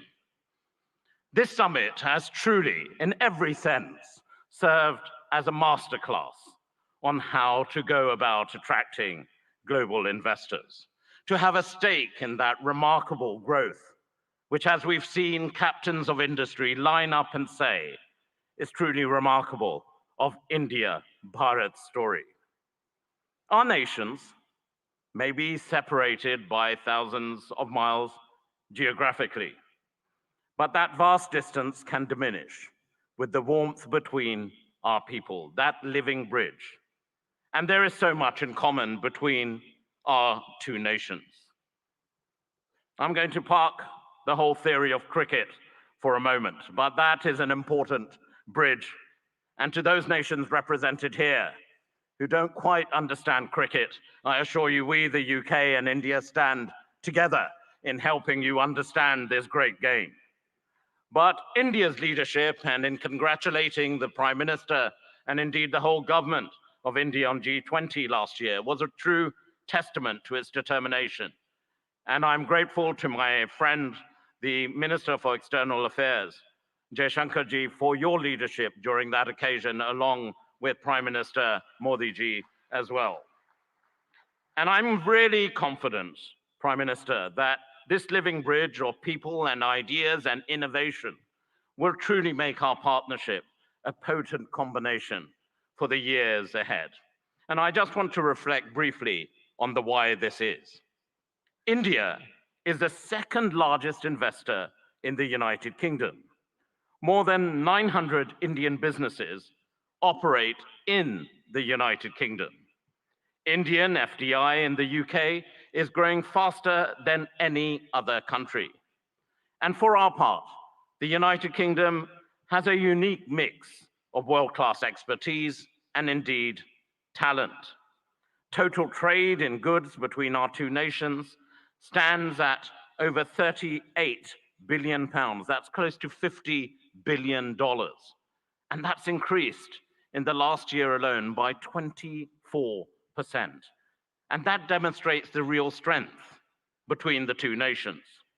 The United Kingdom is the most globally connected economy in the G20, ranked second globally for soft power, and the first in the G7 for international research, collaboration, and impact. And I know those are important sectors right here in Gujarat and for India as well. And we've heard already a great deal about green finance. London is also #1 globally for green finance.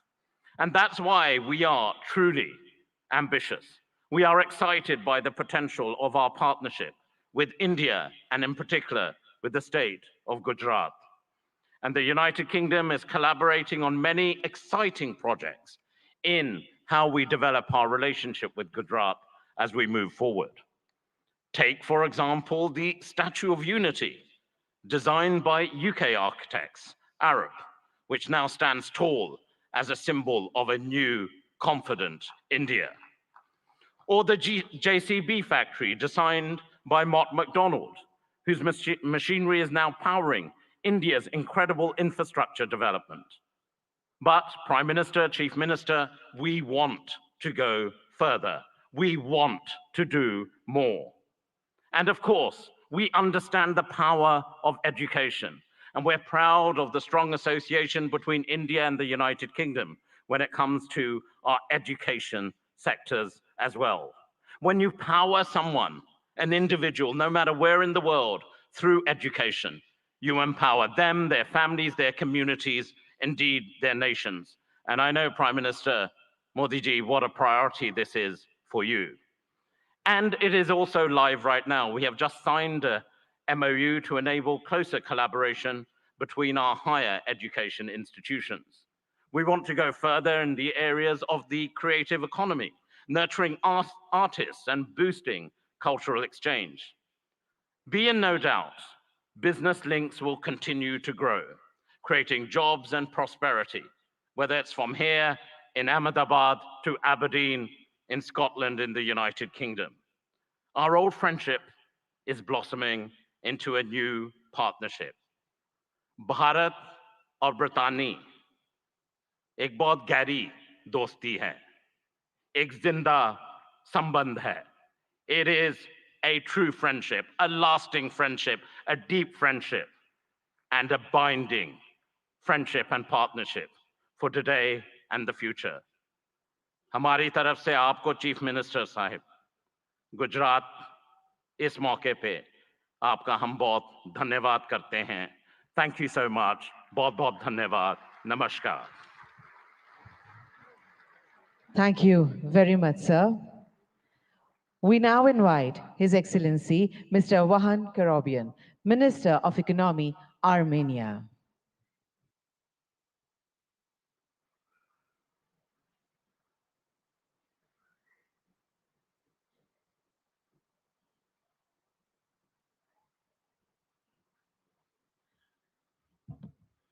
Honorable Excellency Prime Minister Shri Narendra Modi, Honorable Chief Minister of Gujarat Bhuendra Bhai Patel, Excellencies, distinguished guests, ladies and gentlemen. Welcome to the vibrant Gujarat 10th Global Summit. As Minister of Economy of Armenia, I'm delighted to share the remarkable strides of our nation has made, especially in the realm of technology, trade, and investment. Our economy is doubled in 3-year time, and economic boom has not only reshaped our domestic landscape, but also positioned Armenia as the most advanced economy within the Caucasus and the Eurasian Economic Union. In the bargaining tech sector, dynamic trade environment and attractive investment opportunities in Armenia have drawn global attention. Our commitment to continuously improving a business-friendly environment is evident in our progressive policies, which have been instrumental in catalyzing growth and innovation. For example, with our good friends from United Arab Emirates, we managed to increase our mutual trade by 10 times to $2 billion in just 2-3 years, building firm trade bridges between different fragments of the world economy. A pivotal aspect of our economic narrative is the increasing movement of trade and investments between India and Armenia. This bilateral investment flow is a testament to the deepening economic ties between our nations. It's heartening to see Armenian investments finding a fertile ground in India, and likewise, Indian investments flourishing in Armenia. We see investments in high-tech manufacturing, metallurgy, mining, jewelry and diamond cutting, and other sectors. Armenia may also contribute to semiconductor efforts of Gujarat and India, especially in R&D services. We have homed R&D centers for several semiconductor companies, such as Cisco, Microchip Technology, AMD, Siemens, NVIDIA, Synopsys, and others. Given this promising potential, it's crucial for both the Armenian and Indian governments to further encourage and develop this mutual trade, logistics, and investment opportunities. By doing so, we can unlock new avenues of collaboration, foster innovation, and pave the way for a prosperous future. Armenia's strategic position within the Eurasian Economic Union opens up additional prospects. Leveraging this position can benefit businesses looking to tap into the expansive Eurasian market, facilitating industrial development, trade, logistics, and joint ventures. Honorable Prime Minister, recently, Prime Minister of Armenia announced Crossroads of Peace project that is aimed to strengthen logistics and economic connectivity across the region. As we convene at this summit, I offer you to explore the logistics opportunities to connect India and Europe via Iran's Chabahar, Armenia, and Georgia. This multimodal transport route, which is under development now, may become a competitive linkage between Europe or Eurasia and India. For centuries, Armenian traders were actively engaged in trade between India and Europe. Let's strengthen our ties again, embark on new ventures, and march towards a future marked by shared success and mutual growth. Thank you for the honor of presenting Armenia at this prestigious summit. Together, let's build a framework for sustained cooperation and mutual investments that benefits both our great nations and the region as a whole. Let's build the gateway to the future. Thank you. Thank you very much, sir. We now invite His Excellency, Mr. Teeth Risalo, Minister of Economic Affairs and Information Technology, Estonia.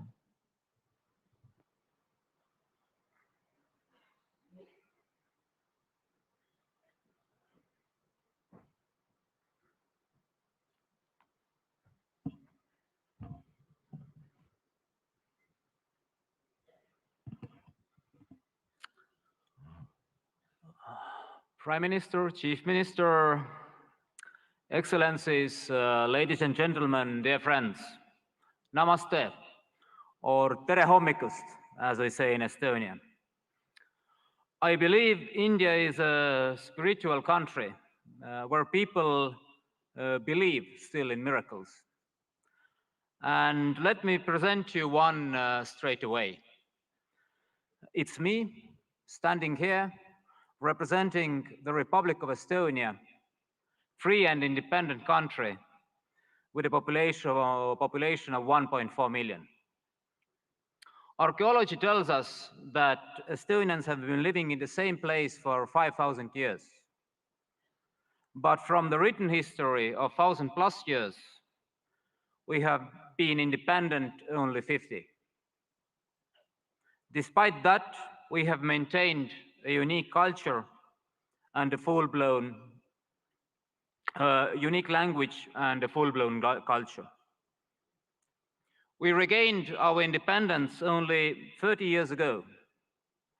We started from zero. We had devastated economy, zero capital, and no major natural resources. For now, we are widely recognized as first and one of the most advanced digital societies. Estonia is a global leader in harnessing the power of technology for its citizens. But the truth is, miracles just don't happen. You have to work hard to erode them. And that's why we are here, to work together with nations and regions who share the same values: democracy, rule of law, market economy, drive forward. India certainly has instrumental role to play that those values prevail globally. You have proved it repeatedly, most recently with the excellent execution of the G20 presidency. Thank you again, Prime Minister Modi, for the leadership. Estonia is ready to work with you and offer our best knowledge on digital public goods, on e-governance, cybersecurity, green tech, educational technology, and personal medicine. And we know India grows when the states grow. So we're happy to work on all this with Gujarat, because Gujarat means growth. And then, if we work hard, we know the reward. In the end, the truth alone trumps. Thank you. Hope for a good cooperation. Thank you very much, sir. We now invite His Excellency Mr. Riyad Mazzour, Honorable Minister of Industry and Commerce, Morocco, for his address.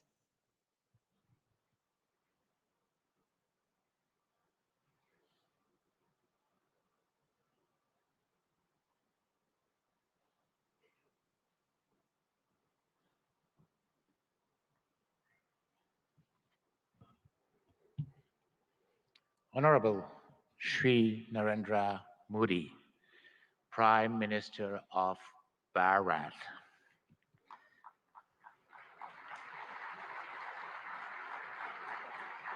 Honorable Chief Minister of Gujarat, Shri Bhavendra Patel.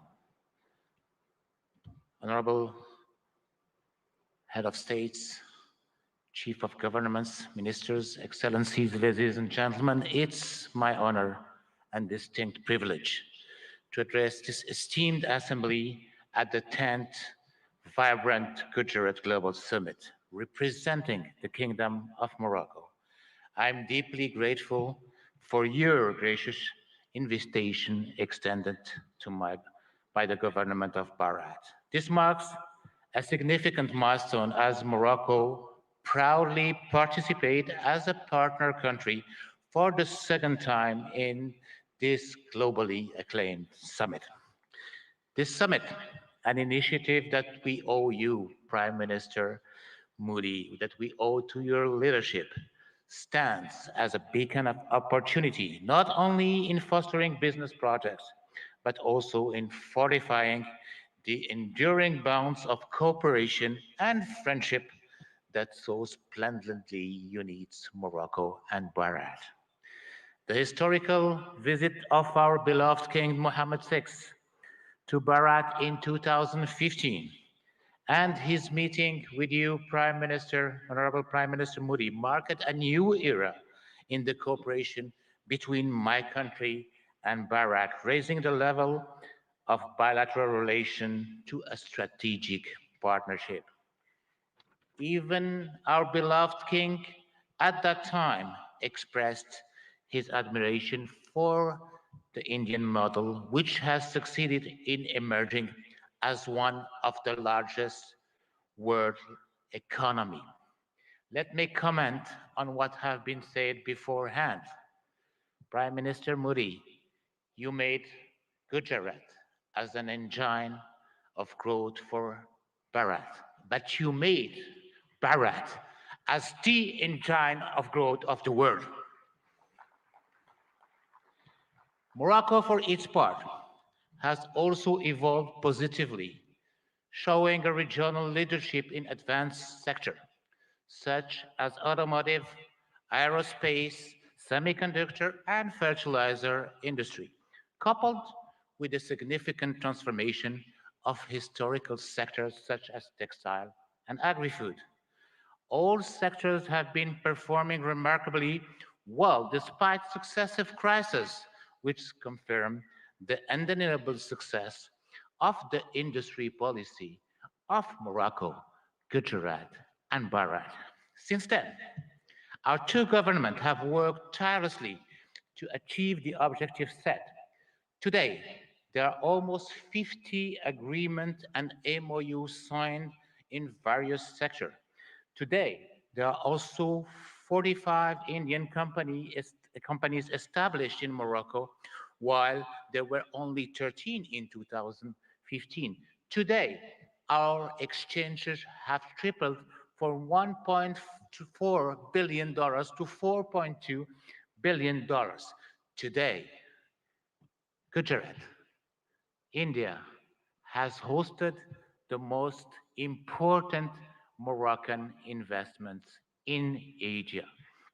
This is a testimony of the great momentum that had been injected into Moroccan-Indian bilateral relations, and I'm confident this will continue to grow as both of our nations share a commitment to economic growth, sustainable development, and mutual prosperities. Ladies and gentlemen, under the guidance of our beloved king, Morocco has embarked on a transformative journey, guided by a strategic development roadmap that has steered the nation towards openness and remarkable progress.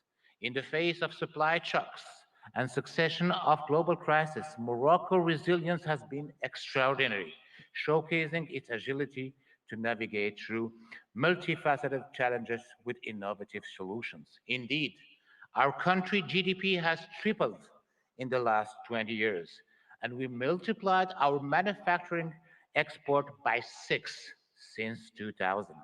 Today, 87% of our export are manufactured products. Today, Morocco is the first manufacturer of cars in Africa and one of the most competitive countries worldwide in producing cars and renewable energy. Well, the best and the most competitive country in producing cars is still Bharat. Moreover, thanks to our ideal position as a continental and world-class hub, its free trade agreements giving access to more than 100 countries and 2.3 billion consumers, and its political and monetary stability, Morocco offers great opportunities for investors to settle. Ladies and gentlemen, given the commitment of my country in accordance with the high rural vision to the promotion of an active, solid, and supportive cooperation in a spirit of co-development and shared growth, Morocco and Bharat can work closely through a South-South triangular cooperation to promote growth in Africa, India, and in the world. Indeed, our strategic partnership should also enable our countries to develop joint initiatives that include the entire African continent in the process of industrializing and developing economies, but also to ensure food and health securities. Ladies and gentlemen, the time is ripe for Morocco and Bharat to forge a stronger, more dynamic partnership by leveraging our respective strengths and addressing the challenges together. We can create a future marked by shared prosperity, innovation, and growth. Thank you very much. Thank you very much, sir. We would now like to welcome His Excellency Mr. Prakash Sharan Mahat, Finance Minister of Nepal.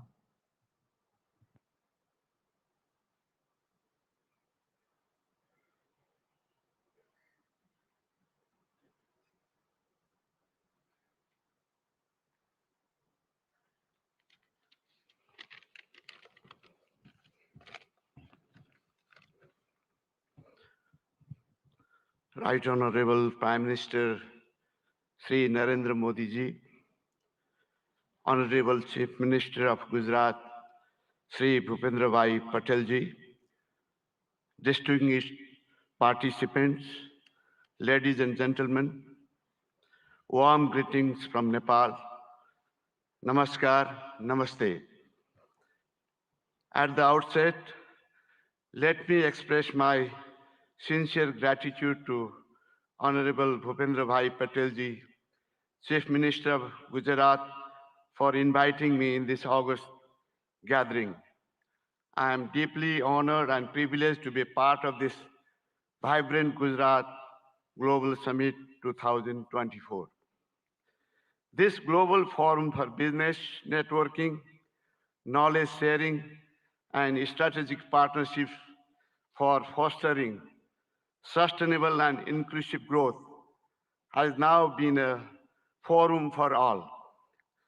Modi ji had envisioned vibrant Gujarat concept in 2003.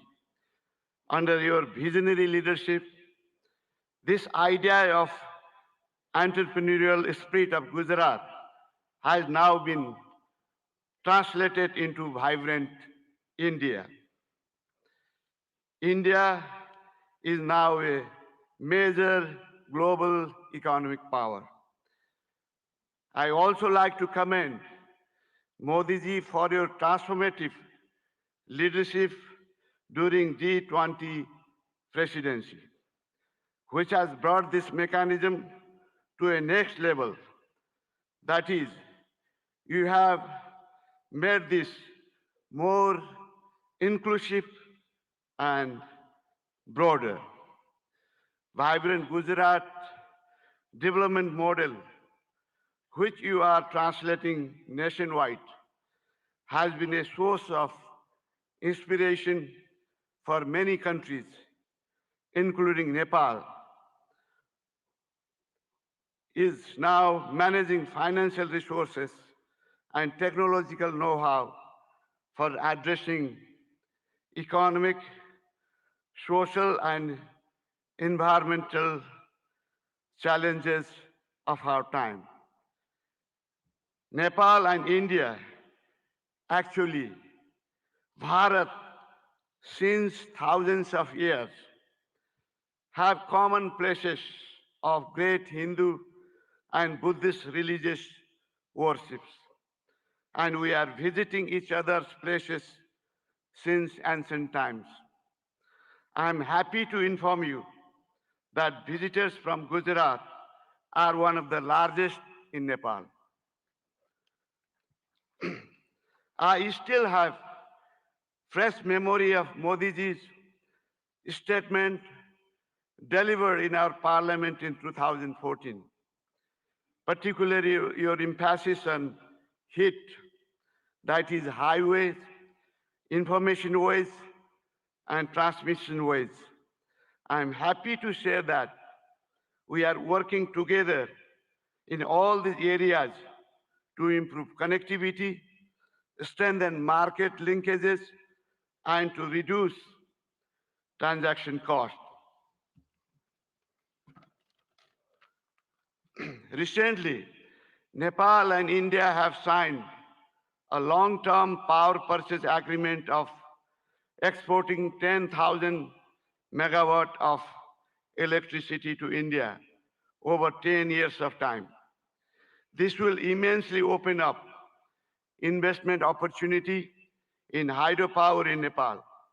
It will also contribute to achieve green energy transition target, not only for Nepal, but also in India. Situated between two global economic powers, Nepal has adopted liberal, market-oriented economic policy since the early 90s and is a member of several international organizations and multilateral agencies.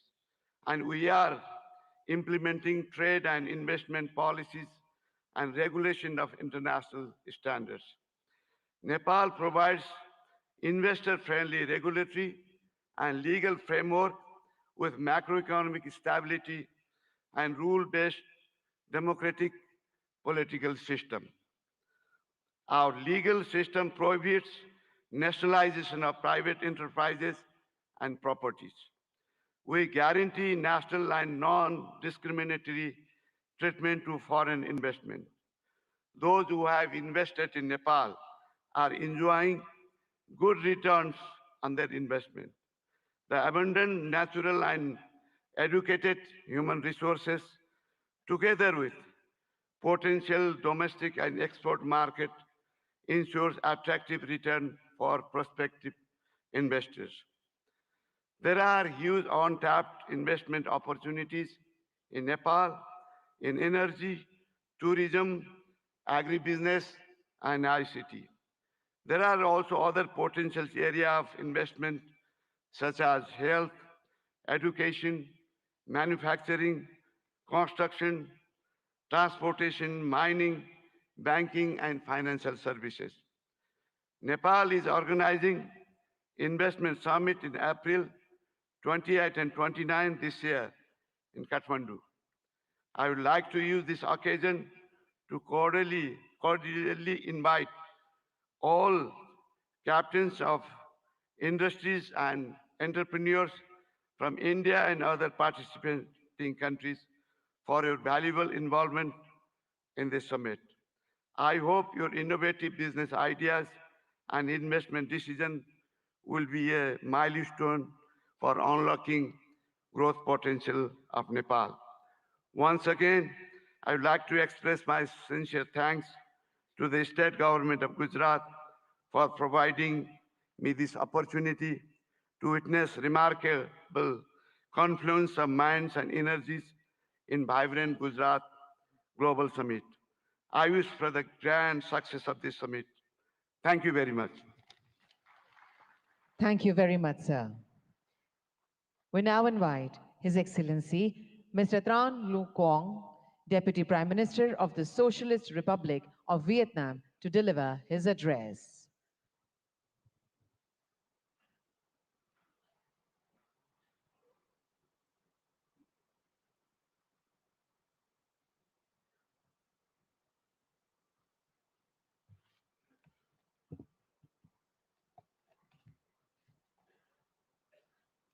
Thưa ngài Narendra Modi, Thủ tướng nước Cộng hòa Ấn Độ, thưa ngài Thủ tướng bang Gujarat, thưa các vị nguyên thủ quốc gia, người đứng đầu chính phủ các nước, thưa toàn thể quý vị.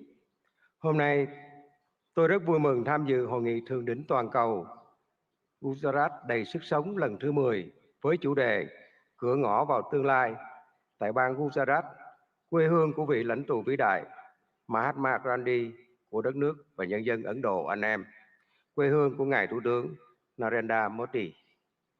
Với quy mô ngày càng lớn và sự tham gia đông đảo của lãnh đạo và doanh nghiệp Ấn Độ cũng như các nước, Gujarat đầy sức sống đã thể hiện rõ tầm nhìn của Thủ tướng Modi và nỗ lực của bang Gujarat, góp phần khẳng định sự hấp dẫn cũng như vai trò và vị thế quốc tế ngày càng cao của Ấn Độ. Chúng ta đang sống trong một thế giới đầy biến động phức tạp và khó lường. Dù gặp nhiều khó khăn thách thức, song hòa bình, hợp tác và phát triển vẫn là xu thế lớn. Chúng tôi đánh giá cao việc hội nghị lần này tập trung thảo luận những động lực, xu thế phát triển mới, trong đó có kinh tế xanh, kinh tế tuần hoàn, kinh tế số, thành phố thông minh. Đây cũng là những lĩnh vực ưu tiên trong tiến trình phát triển và hội nhập quốc tế của Việt Nam. Để thúc đẩy mạnh mẽ các lĩnh vực nêu trên, hướng tới các mục tiêu phát triển bền vững, chúng tôi cho rằng các chính phủ cần tạo lập khuôn khổ chính sách, pháp lý và môi trường đầu tư kinh doanh thuận lợi, ổn định, minh bạch, công bằng, triển khai các chiến lược, kế hoạch một cách nhất quán. Nguồn vốn từ đầu tư công của chính phủ cần đóng vai trò dẫn dắt, đồng thời khuyến khích mạnh mẽ và thu hút hiệu quả các nguồn lực của khu vực tư nhân và đầu tư nước ngoài. Trong hợp tác quốc tế, cần đưa các lĩnh vực này thành nội dung hợp tác chủ đạo và ưu tiên dành nhiều nguồn lực hơn nữa để hiện thực hóa. Các nước phát triển cần tăng cường hỗ trợ các nước đang phát triển về vốn, chuyển giao công nghệ, kỹ thuật, quản trị hiện đại, đào tạo nguồn nhân lực. Là nền kinh tế phát triển nhanh và năng động, có quy mô lớn thứ 5 thế giới, Ấn Độ hoàn toàn có thể và đang ngày càng phát huy tốt hơn nữa vai trò dẫn dắt trong tiến trình này. Thưa tất cả quý vị, thời gian qua, quan hệ hữu nghị truyền thống và đối tác chiến lược toàn diện giữa Việt Nam và Ấn Độ không ngừng phát triển trên các lĩnh vực. Việt Nam trân trọng cảm ơn và đánh giá cao sự hỗ trợ hiệu quả của Ấn Độ trong đào tạo nguồn nhân lực, phát triển khoa học công nghệ, chuyển đổi năng lượng, chuyển đổi số. Trong thời gian tới, chúng tôi mong muốn đẩy mạnh hơn nữa hợp tác với Ấn Độ nói chung và bang Gujarat nói riêng, nhất là trong các lĩnh vực có thế mạnh của Ấn Độ và phù hợp với ưu tiên phát triển của Việt Nam. Trong đó, nhiều lĩnh vực sẽ được trao đổi tại hội nghị lần này.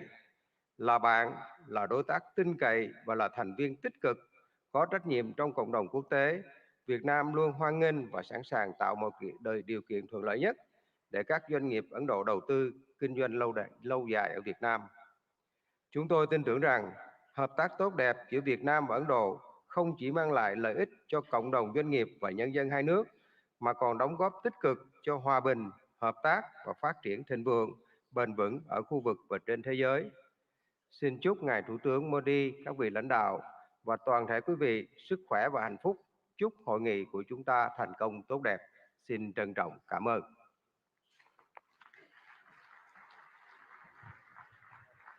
Thank you very much, sir.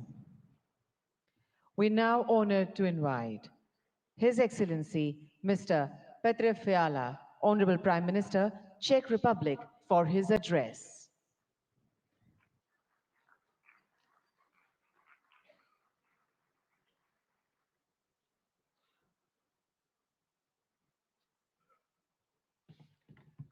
Honorable Prime Minister Modi, Chief Minister Patel, Presidents, Excellencies, ladies and gentlemen.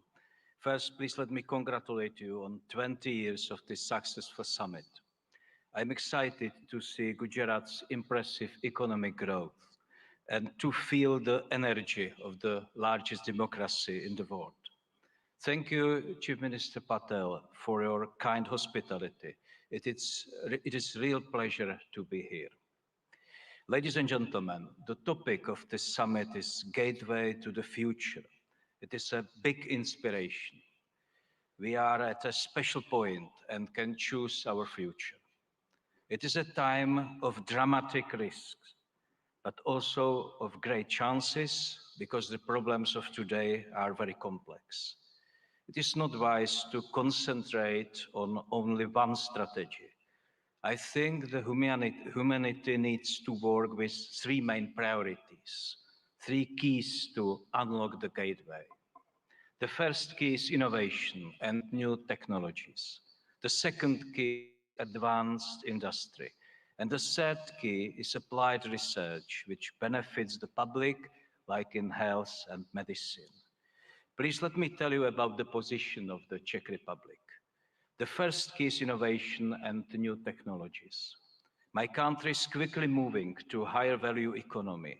We are changing our education system, and we want stronger accent on STEM subjects.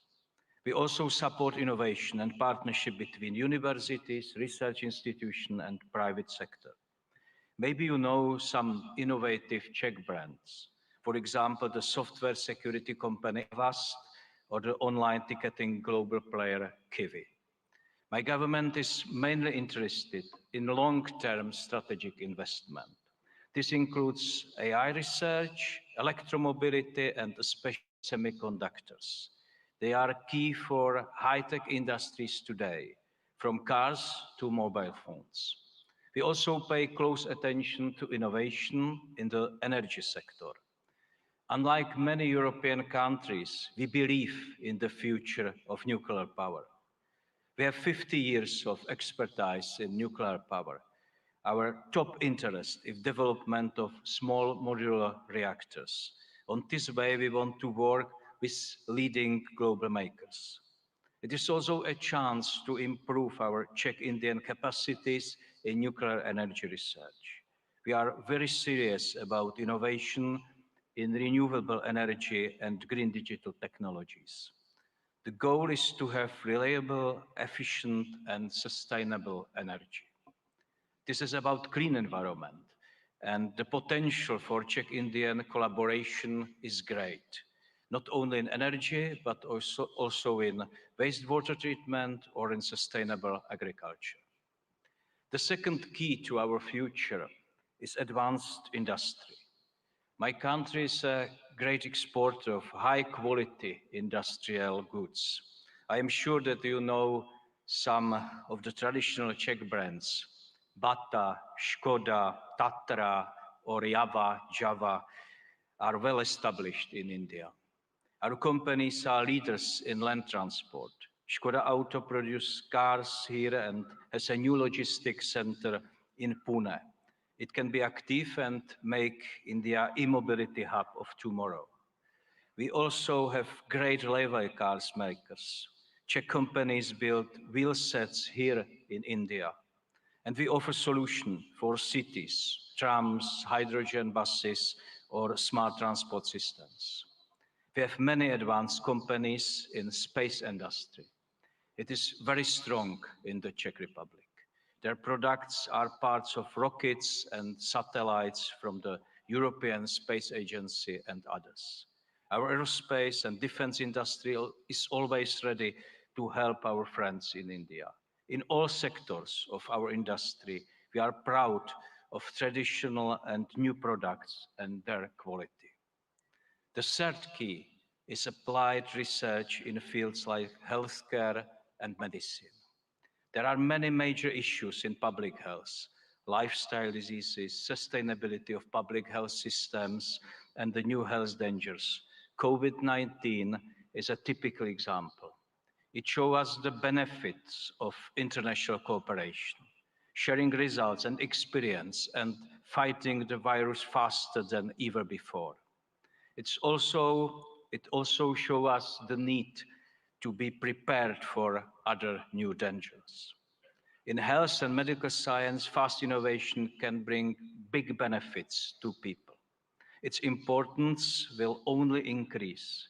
There are many bad demographic and lifestyle trends in the world today. And health and medical research is also a very important driver of future economic growth. I am very pleased that Czech Republic and Indian universities cooperate successfully in this area. Tomorrow I will visit the NIMS University in Jaipur. It has a strong focus on medical research and training of health professionals. It is an institution which applies experience of top Czech and Indian experts. Ladies and gentlemen, I briefly presented three areas, three keys which can unlock the gate to our future. With them, we have a chance for a sustainable future. It offers a better life for humanity. All of them are connected to science, technology, and innovation. This is intentional. I believe that knowledge is the most important factor for growth, well-being, and happiness. I'm very happy that the partnership between India and the Czech Republic is based on this vision. We show this today together with Prime Minister Modi by endorsing our strategic partnership on innovation. The partnership covers many areas, including science, new technologies, energy, healthcare, or infrastructure. There is great potential in this joint statement. India and Czechia understand the role of innovation in solving the challenges of today. Our countries believe that the economy of the future will depend on deep cooperation. This gives me great hope that our partnership will bring concrete results for our peoples. Ladies and gentlemen, the future can bring many new problems, but we already know how to be prepared by focusing on skills and innovations and by working with trusted partners. I wish you a successful discussion and thank you.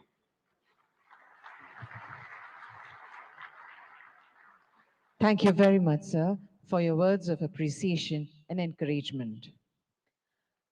We now feel proud in inviting His Excellency Mr. Philip Nyusi, Honorable President, Mozambique, to deliver his address.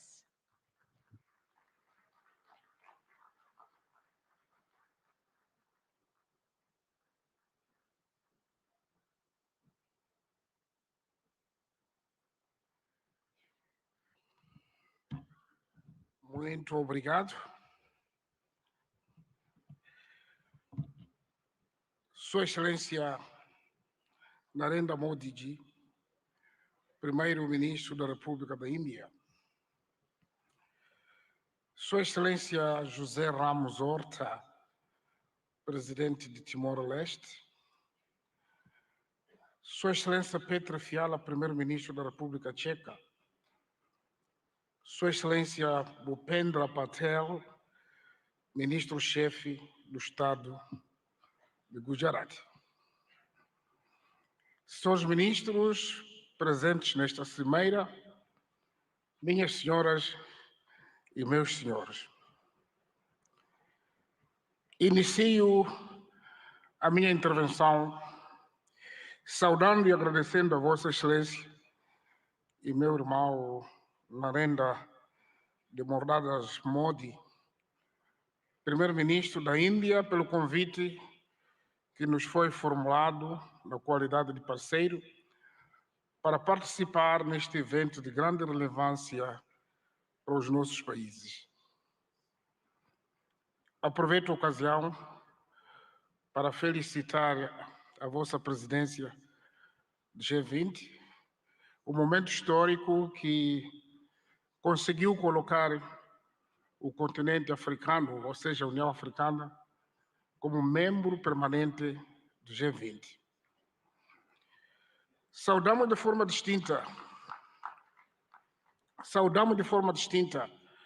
a Sua Excelência Bhupendra Patel, Ministro-Chefe do Estado de Gujarat, ao povo e governo de Gujarat, pelo acolhimento que nos tem sido dispensado desde a nossa chegada a esta histórica cidade industrial, o maior centro de refinaria de petróleo do mundo e de corte e polimento de diamantes.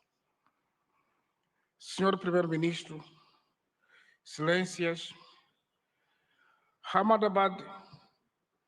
em Ahmedabad me sinto em minha própria casa, pois foi daqui que adquiri conhecimentos que me têm ajudado a adicionar ao que antes tinha conseguido e com o espírito de sempre aprender, me permite dar a minha humilde contribuição para o desenvolvimento do meu país, Moçambique. Suprabhat Mara Gujarat Deshwasione. Umujamachu. Habar Namaste. A República de Moçambique participa neste fórum singular de Gujarat com o objetivo de aprender e partilhar a experiência a nível estatal, empresarial, da sociedade civil e da academia, conforme está estruturado no evento. É nosso interesse identificar oportunidades e estabelecer parcerias para coletivamente e com base em vantagens mútuas criar alicerces para o desenvolvimento harmonioso, criação da riqueza e do bem-estar para os nossos povos.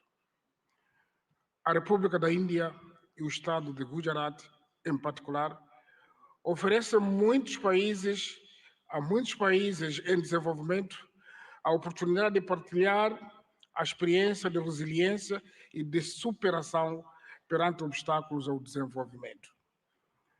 O fato desta Cimeira Bienal, instituída há mais de 20 anos, assumir-se como ponto de partida para a autossuficiência de uma região, a Cimeira Global de Gujarat tem também a particularidade de encorajar os países e estados a fazerem uma apresentação sobre as oportunidades de negócio e de investimentos que oferecem.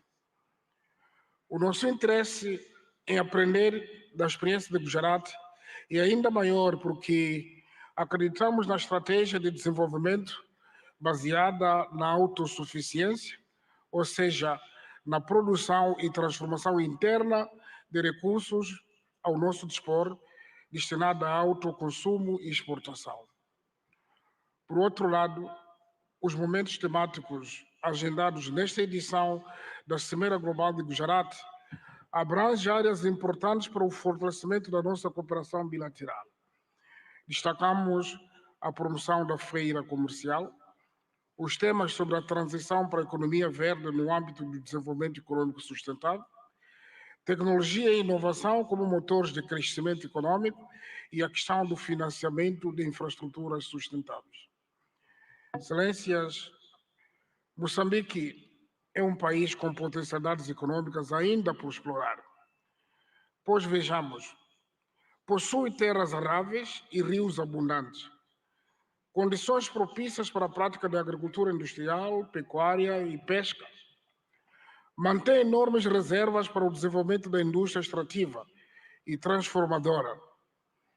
O país dispõe ainda de grandes reservas de areias pesadas, para além de outros minérios de elevado valor comercial, como tais diamantes, pedras preciosas, cobre, ferro, grafite. Aliás, falando do grafite, o CEO da Suzuki falou da produção de baterias.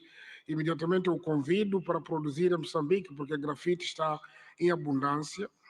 Mas também Moçambique possui carvão mineral e já estamos a exportar para este país em grandes quantidades. Isso só para citar alguns exemplos. O nosso país é também conhecido como detentor de enormes potenciais energéticos, energia hídrica, eólica, solar, e estamos agora a projetar a construção de uma grande barragem hidroelétrica para mais de 1.500 megawatts. Esperamos que pode haver interesse de participar conosco ainda. Isso incluindo também uma das maiores reservas de gás natural do mundo, na bacia do Rovuma.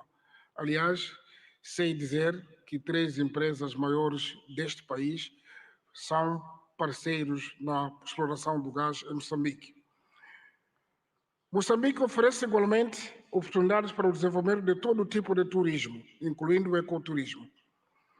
O nosso país, por ser banhado pelo nosso oceano comum, que é o Oceano Índico, permite que o canal de Moçambique seja a rota comercial estratégica de muitos países, incluindo os países de hinterland da África Austral, cujo acesso ao mar é através de Moçambique. Também desfilou neste pódio o CEO do DP World. Ele pode ser testemunho porque já estão a operar nos portos moçambicanos. Portanto, investir em Moçambique é também tirar benefício das oportunidades econômicas que a sub-região da África Austral, isto é, dos países da SADC, oferece com um mercado de mais de 250 milhões de habitantes. A legislação sobre investimentos em Moçambique oferece um pacote de investimentos de incentivos aos investidores que decidam apostar no país para a produção de bens e serviços que criam oportunidades de emprego para os jovens moçambicanos e concorram para o acréscimo de valor, industrialização e modernização da economia. Neste contexto, para fortalecer a cooperação internacional, através da criação de parcerias produtivas, conducentes a uma rápida aceleração do crescimento econômico global e melhoria das condições de vida das nossas populações, convido mulheres, homens de negócios indianos e de todas as outras partes do mundo aqui presentes a investir em Moçambique numa base de ganhos mútuos.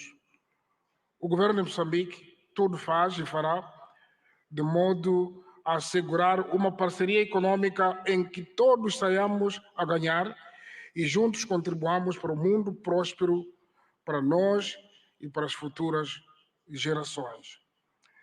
Termino afirmando que a meta coletiva ficou patente, que é melhorar as condições de vida da humanidade, num ambiente de paz, cooperação, solidariedade e de sustentabilidade em que se respeite e se preserve o planeta Terra, a nossa casa comum.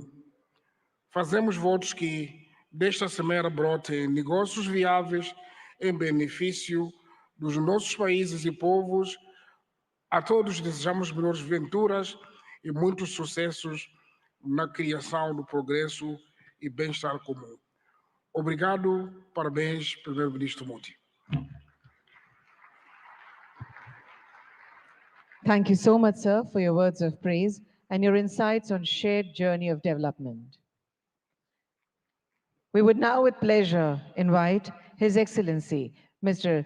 Jose Ramos Mirta, Honorable President Timor-Leste, to deliver his significant address.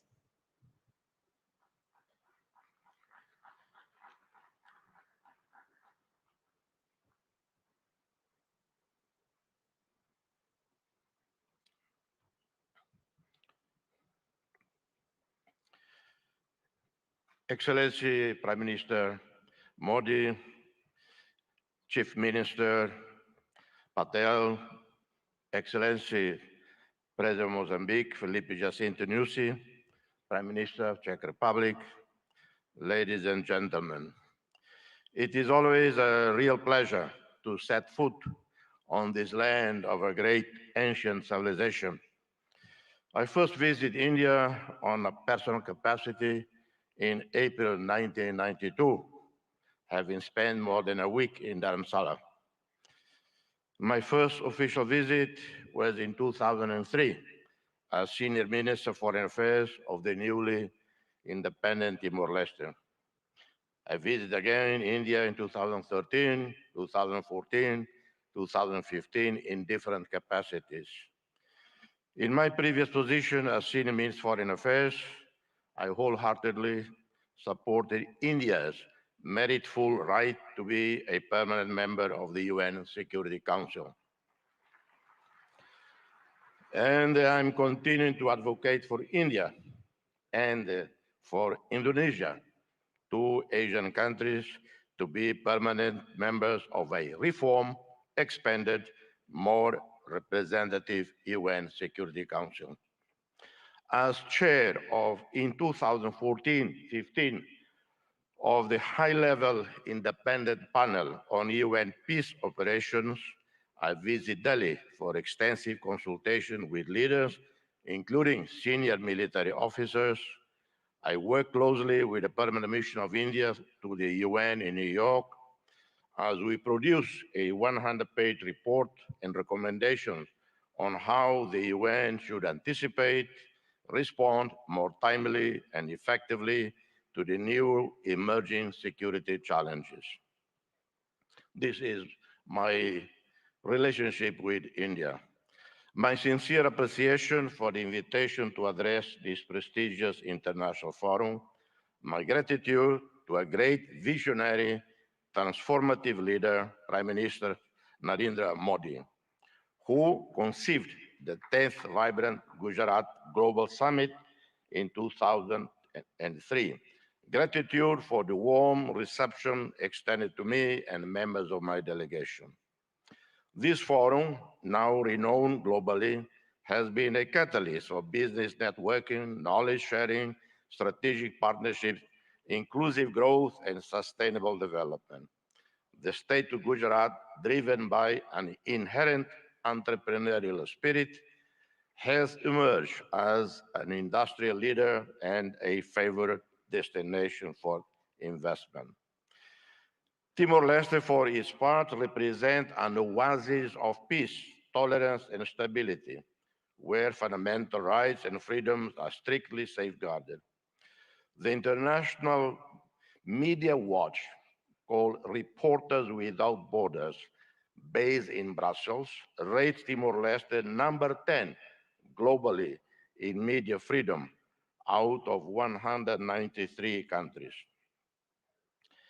Timor-Leste stands out with a business environment conducive to investments, having consolidated global presence as an active member of the United Nations, the Community of Portuguese-speaking countries, CPLP, a pioneer, founder of the G7 plus fragile states, leader and spokesperson in climate change within LDCs and SEEDS. We are progressing our membership process with WTO, which should happen probably in February, hoping to formally exceed by March this year.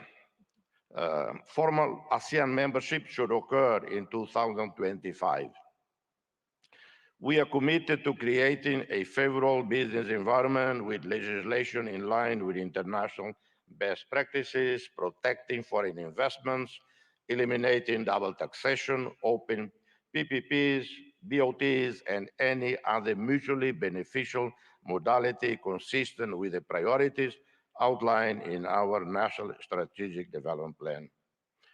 With significant investments in US Treasury bonds and other developed market bonds, and have invested significantly in equities internationally with more than 1,000 portfolios, with annual returns of over 8%.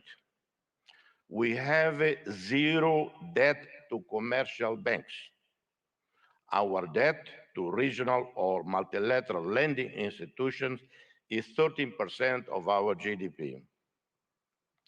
Our young and vibrant diaspora present in countries such as Australia, South Korea, Indonesia, Malaysia, Portugal, the United Kingdom contribute significantly to the development of both host countries and Timor-Leste, with foreign remittances being an important part of our society well-being.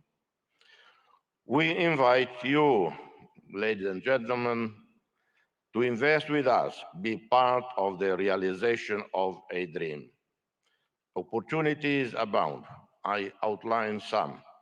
In the tourism sector, almost the entire northern coast of Timor-Leste, plus Atauru and Jaco Islands, teem with the richest biodiversity in the world.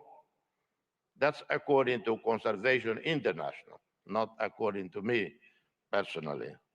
Boasting the healthiest coral biodiversity in the entire region, known as the Amazon of the seas.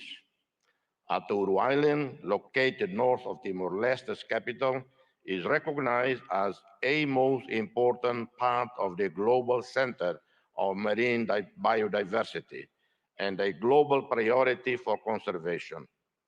We integrate a region that covers 1.6% of the planet's ocean area, boasting with marine life, home to 76% of all known coral species in the world, and habitat of more than 3,000 species of fish. We are seeking investments and partnerships in hotels, resorts, homestays, convention centers, restaurants, services, customer support, wellness, and hospitals. In the oil, gas, minerals and renewables, we have a vast resources, oil and natural gas reserves, onshore and offshore, within our exclusive economic zone, where the Greater Sunrise gas field stands out, whose consortium led by Woodside is expected to bring this important wealth onshore very soon. In the coming years, Timor-Leste will invest in the construction of a modern gas pipeline and petrochemical industry as part of our major Tasimane project. This major national investment includes, among others, the construction of a refinery, the adaptation of our power station to natural gas, and the development of a multifunctional supply base for all their related needs. We also have large reserves of other minerals, huge marble structures, limestone, as you know, a key resource for the development of cement industries and other construction products, capable of feeding the domestic market and supplying growing foreign demand. Green economy, renewable energies. Committed to sustainable development, we seek to invest in renewable energy as prudent, incremental transition to renewable energies. We are looking forward to working with the UAE, led by a visionary leader, our friend, President Sheikh Mohammed bin Zayed Al Nahyan, with whom we share many commonalities. This is in line with commitments made at the recent COP28 summit held in Dubai. I take the opportunity to congratulate His Royal Highness, the President of UAE, Sheikh Mohammed bin Zayed Al Nahyan, for the success of the UAE chairmanship of the 28th Conference of the Parties to UNFCCC. We have a great potential for developing solar and wind energy production fields, and some projects are underway with the support of the Asia Development Bank, namely in the municipality of Manatutu, where an initial investment of US $120 million is expected to produce in 25 years overall return above US $300 million. We seek to develop hydroelectrics with the construction of dams and mini hydroelectric plants that can take advantage of the mountainous terrain and rainy season, guaranteeing access to clean energy and reserve water for irrigation and urban supply. Infrastructure and transport. In the last 15 years, we have seen dramatic improvements in our infrastructure sector. National roads, electricity now covering 96.1% of the country, one state-of-the-art port, the Port of Tiber Bay, operating since 2022, with a total investment of $280 million. This was a first public-private partnership celebrated between Timor-Leste with the French Bolloré Group and the World Bank. One of the best projects in this sector, it is capable of transforming this port into a hub for connecting people and goods at regional level. We are also starting the first phase of the expansion of Dili International Airport with an initial investment of $97.7 million, partially funded by the ADB, IFC, and the governments of Australia and Japan. This includes expanding the runway, building a modern terminal. This links up to a wider program facilitating air services with other national and regional airports, combined with aircraft maintenance network capable of transforming Timor-Leste into a hub for air connectivity and services. एक नई ऊंचाई दी है, उसका बहुत बड़ा श्रेय मेरे brother his highness Sheikh Mohamed bin Zayed को जाता है। फ्रेंड्स, मोजाम्बिक के प्रेसिडेंट हिज एक्सेलेंसी न्यूसी से कल भी मेरी बहुत विस्तार से बात हुई है। उनके लिए तो गुजरात आना पुरानी यादों को ताजा करने जैसा है। प्रेसिडेंट न्यूसी IIM अहमदाबाद के एल्यूमनाई है।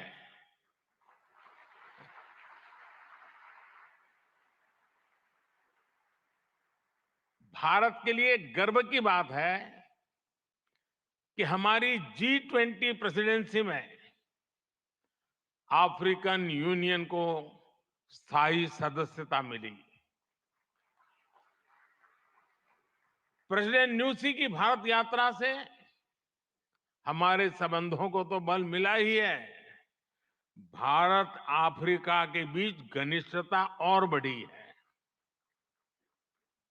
साथियों, चेक के प्रधानमंत्री हिज एक्सेलेंसी पैत्र फियाला जी की ये पहली भारत यात्रा इस पद पर है। वैसे वो भारत पहले भी आए हैं। चेक लंबे समय से वाइब्रेंट गुजरात समिट से जुड़ा हुआ है। भारत और चेक के बीच टेक्नोलॉजी, ऑटोमोबाइल्स, मैन्युफैक्चरिंग जैसे सेक्टर्स में सहयोग लगातार बढ़ रहा है। हिज एक्सेलेंसी पैत्र फियाला, मुझे विश्वास है आपकी इस यात्रा से दोनों देशों के संबंध और मजबूत होंगे। हमारे यहां कहा जाता है अतिथि देवो भव, और प्रधानमंत्री के रूप में आपकी तो ये पहली भारत विजिट है।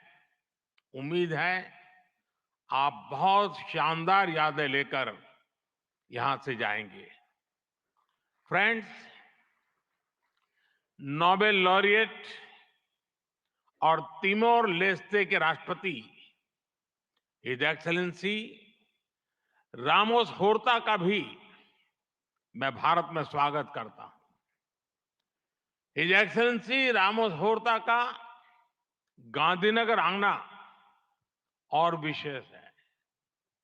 आपने महात्मा गांधी के नॉन वायलेंस के सिद्धांत को अपने देश के स्वातंत्र संग्राम से जोड़ा है। आसियान और इंडो पैसिफिक क्षेत्र में तिमोर लेस्ते के साथ हमारा सहयोग बहुत अहम है। फ्रेंड्स, कुछ समय पहले ही वाइब्रेंट गुजरात ग्लोबल समिट को 20 वर्ष पूरे हुए हैं। बीते 20 वर्षों में इस समिट ने नए आइडियाज को प्लेटफॉर्म दिया है। इसने इन्वेस्टमेंट्स और रिटर्न्स के लिए नए गेटवे बनाए हैं। और अब वाइब्रेंट गुजरात ग्लोबल समिट की इस बार की थीम है गेटवे टू द फ्यूचर। 21वीं सदी की दुनिया का फ्यूचर हमारे साझे प्रयासों से ही उज्जवल बनेगा। भारत ने अपनी G20 प्रेसिडेंसी के दौरान भी ग्लोबल फ्यूचर के लिए एक रोड मैप दिया है। वाइब्रेंट गुजरात ग्लोबल समिट के इस एडिशन में भी इस विजन को और आगे बढ़ा रहे हैं। भारत I2U2 और दूसरे मल्टीलेटरल ऑर्गेनाइजेशन के साथ पार्टनरशिप को लगातार मजबूत कर रहा है। One world, one family, one future का सिद्धांत विश्व कल्याण की अनिवार्य आवश्यकता है। फ्रेंड्स, आज तेजी से बदलते हुए वर्ल्ड ऑर्डर में भारत विश्व मित्र की भूमिका में आगे बढ़ रहा है।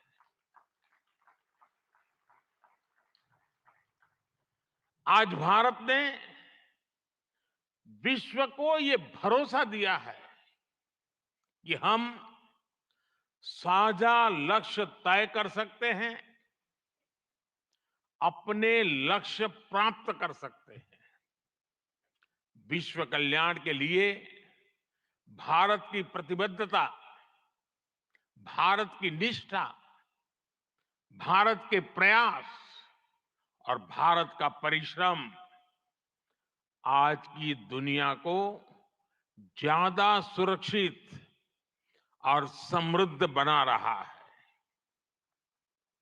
The world looks at India as an important pillar of stability, a friend who can be trusted, a partner who believes in people-centric development, a voice that believes in global good, a voice of the global south, an engine of growth in the global economy, a technology hub for finding solutions, a powerhouse of talented youth, and a democracy that delivers.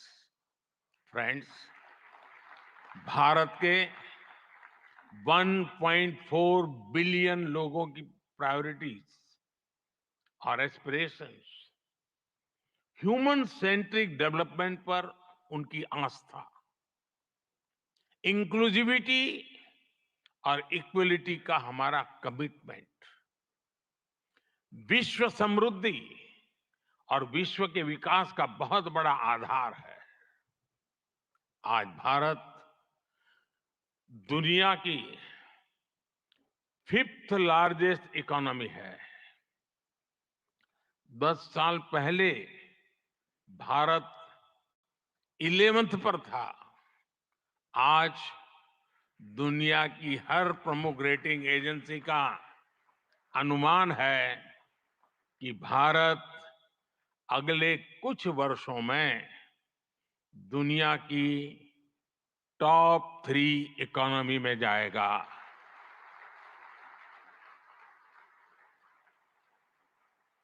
दुनिया के लोग जो analysis करना है करते रहे, मेरी guarantee है कि हो जाएगा।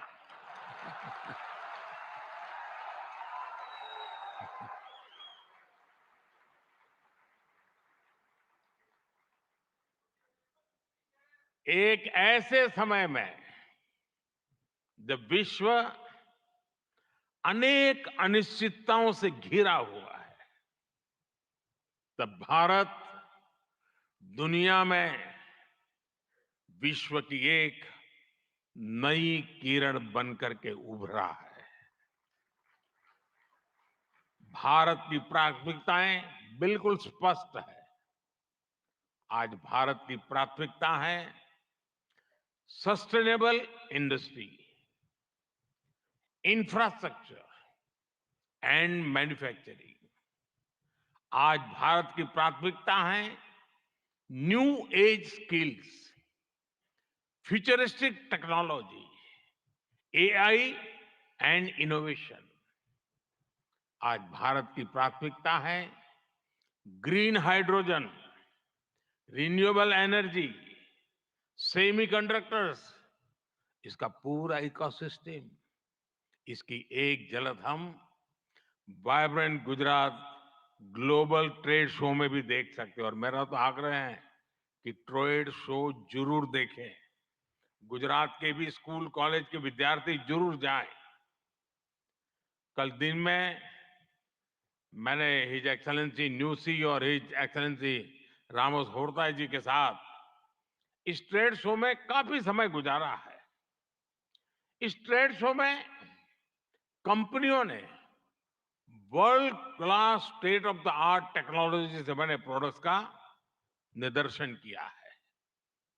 ई mobility, startups, blue economy, green energy और स्मार्ट इंफ्रास्ट्रक्चर जैसे ट्रेड शो में एक प्रकार से छाए हुए हैं। ये जितने भी सेक्टर्स हैं, इनमें इन्वेस्टमेंट के लिए आपके पास लगातार नए अवसर बन रहे हैं। साथियों, आप सभी वैश्विक परिस्थितियों से भली भांति परिचित है। ऐसे में आज अगर भारत की इकोनॉमी में इतना रेजिलियंस दिख रहा है,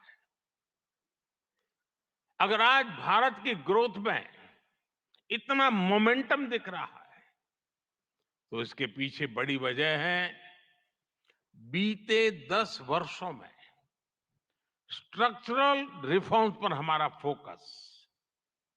इन रिफॉर्म्स ने भारत की इकोनॉमी की कैपेसिटी, कैपेबिलिटी एंड कॉम्पिटिटिवनेस बढ़ाने का बहुत बड़ा काम किया है। रिकैपिटलाइजेशन और आईबीसी से हमने भारत के बैंकिंग सिस्टम को दुनिया के सबसे मजबूत बैंकिंग सिस्टम में से एक बना दिया है। ईज ऑफ डूइंग बिजनेस पर जोर देते हुए हमने 40,000 से ज्यादा कंपनीज को समाप्त कर दिया है, कंप्लायंसेस को समाप्त कर दिया है। जीएसटी ने भारत में टैक्स के अनावश्यक जाल को खत्म किया है। भारत में हमने ग्लोबल सप्लाई चेन के डाइवर्सिफिकेशन के लिए बेहतर माहौल बनाया है। हाल में ही हमने 3 FTA साइन किए ताकि ग्लोबल बिजनेस के लिए भारत और अट्रैक्टिव डेस्टिनेशन बन सके। इनमें से एक FTA तो यूएई के साथ ही हुआ है। हमने अनेक सेक्टर्स को ऑटोमेटिक रूट से FDI के लिए ओपन किया है। आज भारत इंफ्रास्ट्रक्चर पर रिकॉर्ड इन्वेस्ट कर रहा है। पिछले 10 वर्ष में भारत का कैपेक्स 5 गुना अधिक हो चुका है। फ्रेंड्स, भारत आज ग्रीन एनर्जी और ऑल्टरनेटिव एनर्जी सोर्स को लेकर भी अभूतपूर्व गति से काम कर रहा है। भारत की रिन्यूएबल एनर्जी कैपेसिटी 3 गुना बढ़ी है और सोलर एनर्जी कैपेसिटी में 20 गुना वृद्धि हुई है। डिजिटल इंडिया मिशन ने भारत में लाइफ और बिजनेस दोनों को ट्रांसफॉर्म कर दिया है। 10 वर्षों में सस्ते फोन और सस्ते डेटा से डिजिटल इंक्लूजन की नई क्रांति आई है। हर गांव तक ऑप्टिकल फाइबर पहुंचाने का अभियान, 5G का तेजी से विस्तार आम भारतीयों का जीवन बदल रहा है। आज हम दुनिया में तीसरे बड़े स्टार्टअप इकोसिस्टम है। 10 वर्ष पहले तक भारत में कुछ 100 स्टार्टअप थे। आज भारत में 1,15,000 रजिस्टर्ड स्टार्टअप्स है। भारत के ओवरऑल एक्सपोर्ट में भी रिकॉर्ड बढ़ोतरी हुई है। फ्रेंड्स, भारत में जो ये बदलाव आ रहा है, वो भारत के नागरिकों की ईज ऑफ लिविंग भी बढ़ा रहा है, उन्हें एम्पावर कर रहा है। हमारी सरकार के 5 वर्षों में 13.5 करोड़ से ज्यादा लोग गरीबी से बाहर निकले हैं। भारत में मिडिल क्लास की एवरेज इनकम लगातार बढ़ रही है। भारत में फीमेल वर्कफोर्स के पार्टिसिपेशन में भी रिकॉर्ड वृद्धि हुई है। भारत के भविष्य के लिए ये बहुत अच्छी संकेत है और इसलिए मैं आप सभी का आह्वान करूंगा कि भारत की इस विकास यात्रा से जुड़िए, हमारे साथ चलिए। साथियों, लॉजिस्टिक्स को लेकर ईज ऑफ ट्रांसपोर्टेशन के लिए भी भारत में आधुनिक पॉलिसीज पर काम हो रहा है। 10 साल पहले भारत में 74 एयरपोर्ट थे। आज भारत में 149 एयरपोर्ट्स हैं। भारत का नेशनल हाईवे नेटवर्क पिछले 10 सालों में करीब करीब 2 गुना हो चुका है। 10 सालों में हमारा मेट्रो ट्रेन नेटवर्क 3 गुना से ज्यादा बढ़ चुका है। गुजरात हो, महाराष्ट्र हो या फिर हमारी ईस्टर्न कोस्ट लाइन हो, इनको आज डेडिकेटेड फ्रेट कॉरिडोर से जोड़ा जा रहा है। भारत में आज अनेक नेशनल वाटरवेज पर एक साथ काम चल रहा है। भारतीय पोर्ट्स का टर्न अराउंड टाइम आज बहुत कॉम्पिटिटिव हो गया है। G20 के दौरान जिस India middle east Europe economic corridor की घोषणा हुई है, वो भी आप सभी इन्वेस्टर्स के लिए बहुत बड़ी बिजनेस अपॉर्चुनिटी है। फ्रेंड्स, भारत के कोने कोने में आपके लिए नई संभावनाएं हैं। वाइब्रेंट गुजरात समिट इसके लिए भी एक गेटवे की तरह है, गेटवे टू द फ्यूचर।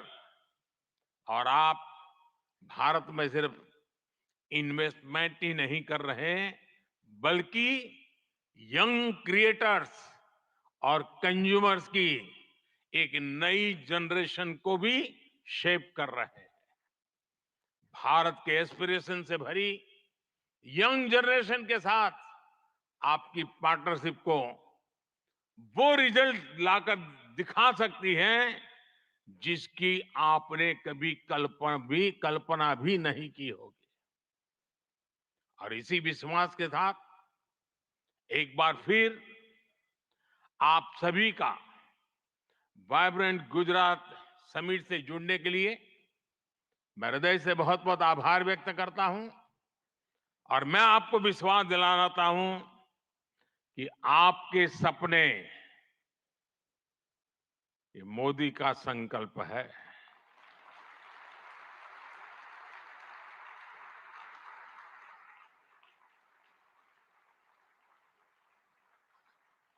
आपके सपने जितने बड़े होंगे, मेरा संकल्प भी उतना ही बड़ा होगा।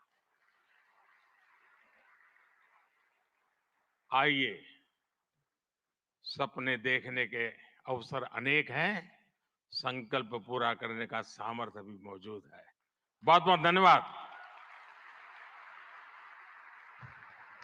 माननीय प्रधानमंत्री महोदय, आपके प्रेरणादायक उद्बोधन और गुजरात की विकास कहानी में सक्रिय रूप से भाग लेने के लिए सभी को प्रोत्साहित करने के लिए एवं आपकी प्रेरक उपस्थिति के लिए हम भी आपका बहुत बहुत धन्यवाद करते हैं. We extend our heartfelt appreciation for the same. एक बार फिर यहाँ उपस्थित सभी गणमान्य अतिथि एवं समस्त सभागण का हम आभार व्यक्त करते हैं. बहुत बहुत धन्यवाद.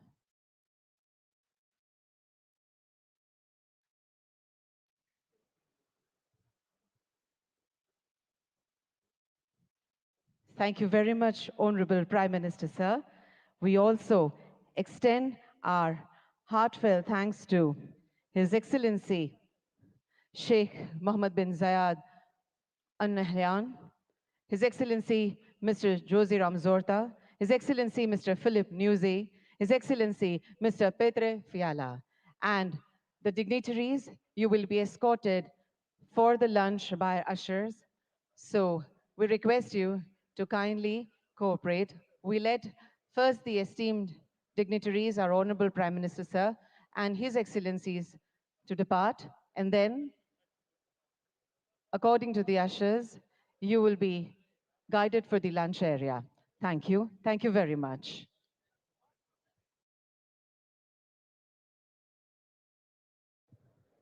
There is a humble request to everyone who used the handsets for the interpretation. Kindly leave them on the chairs. Thank you very much.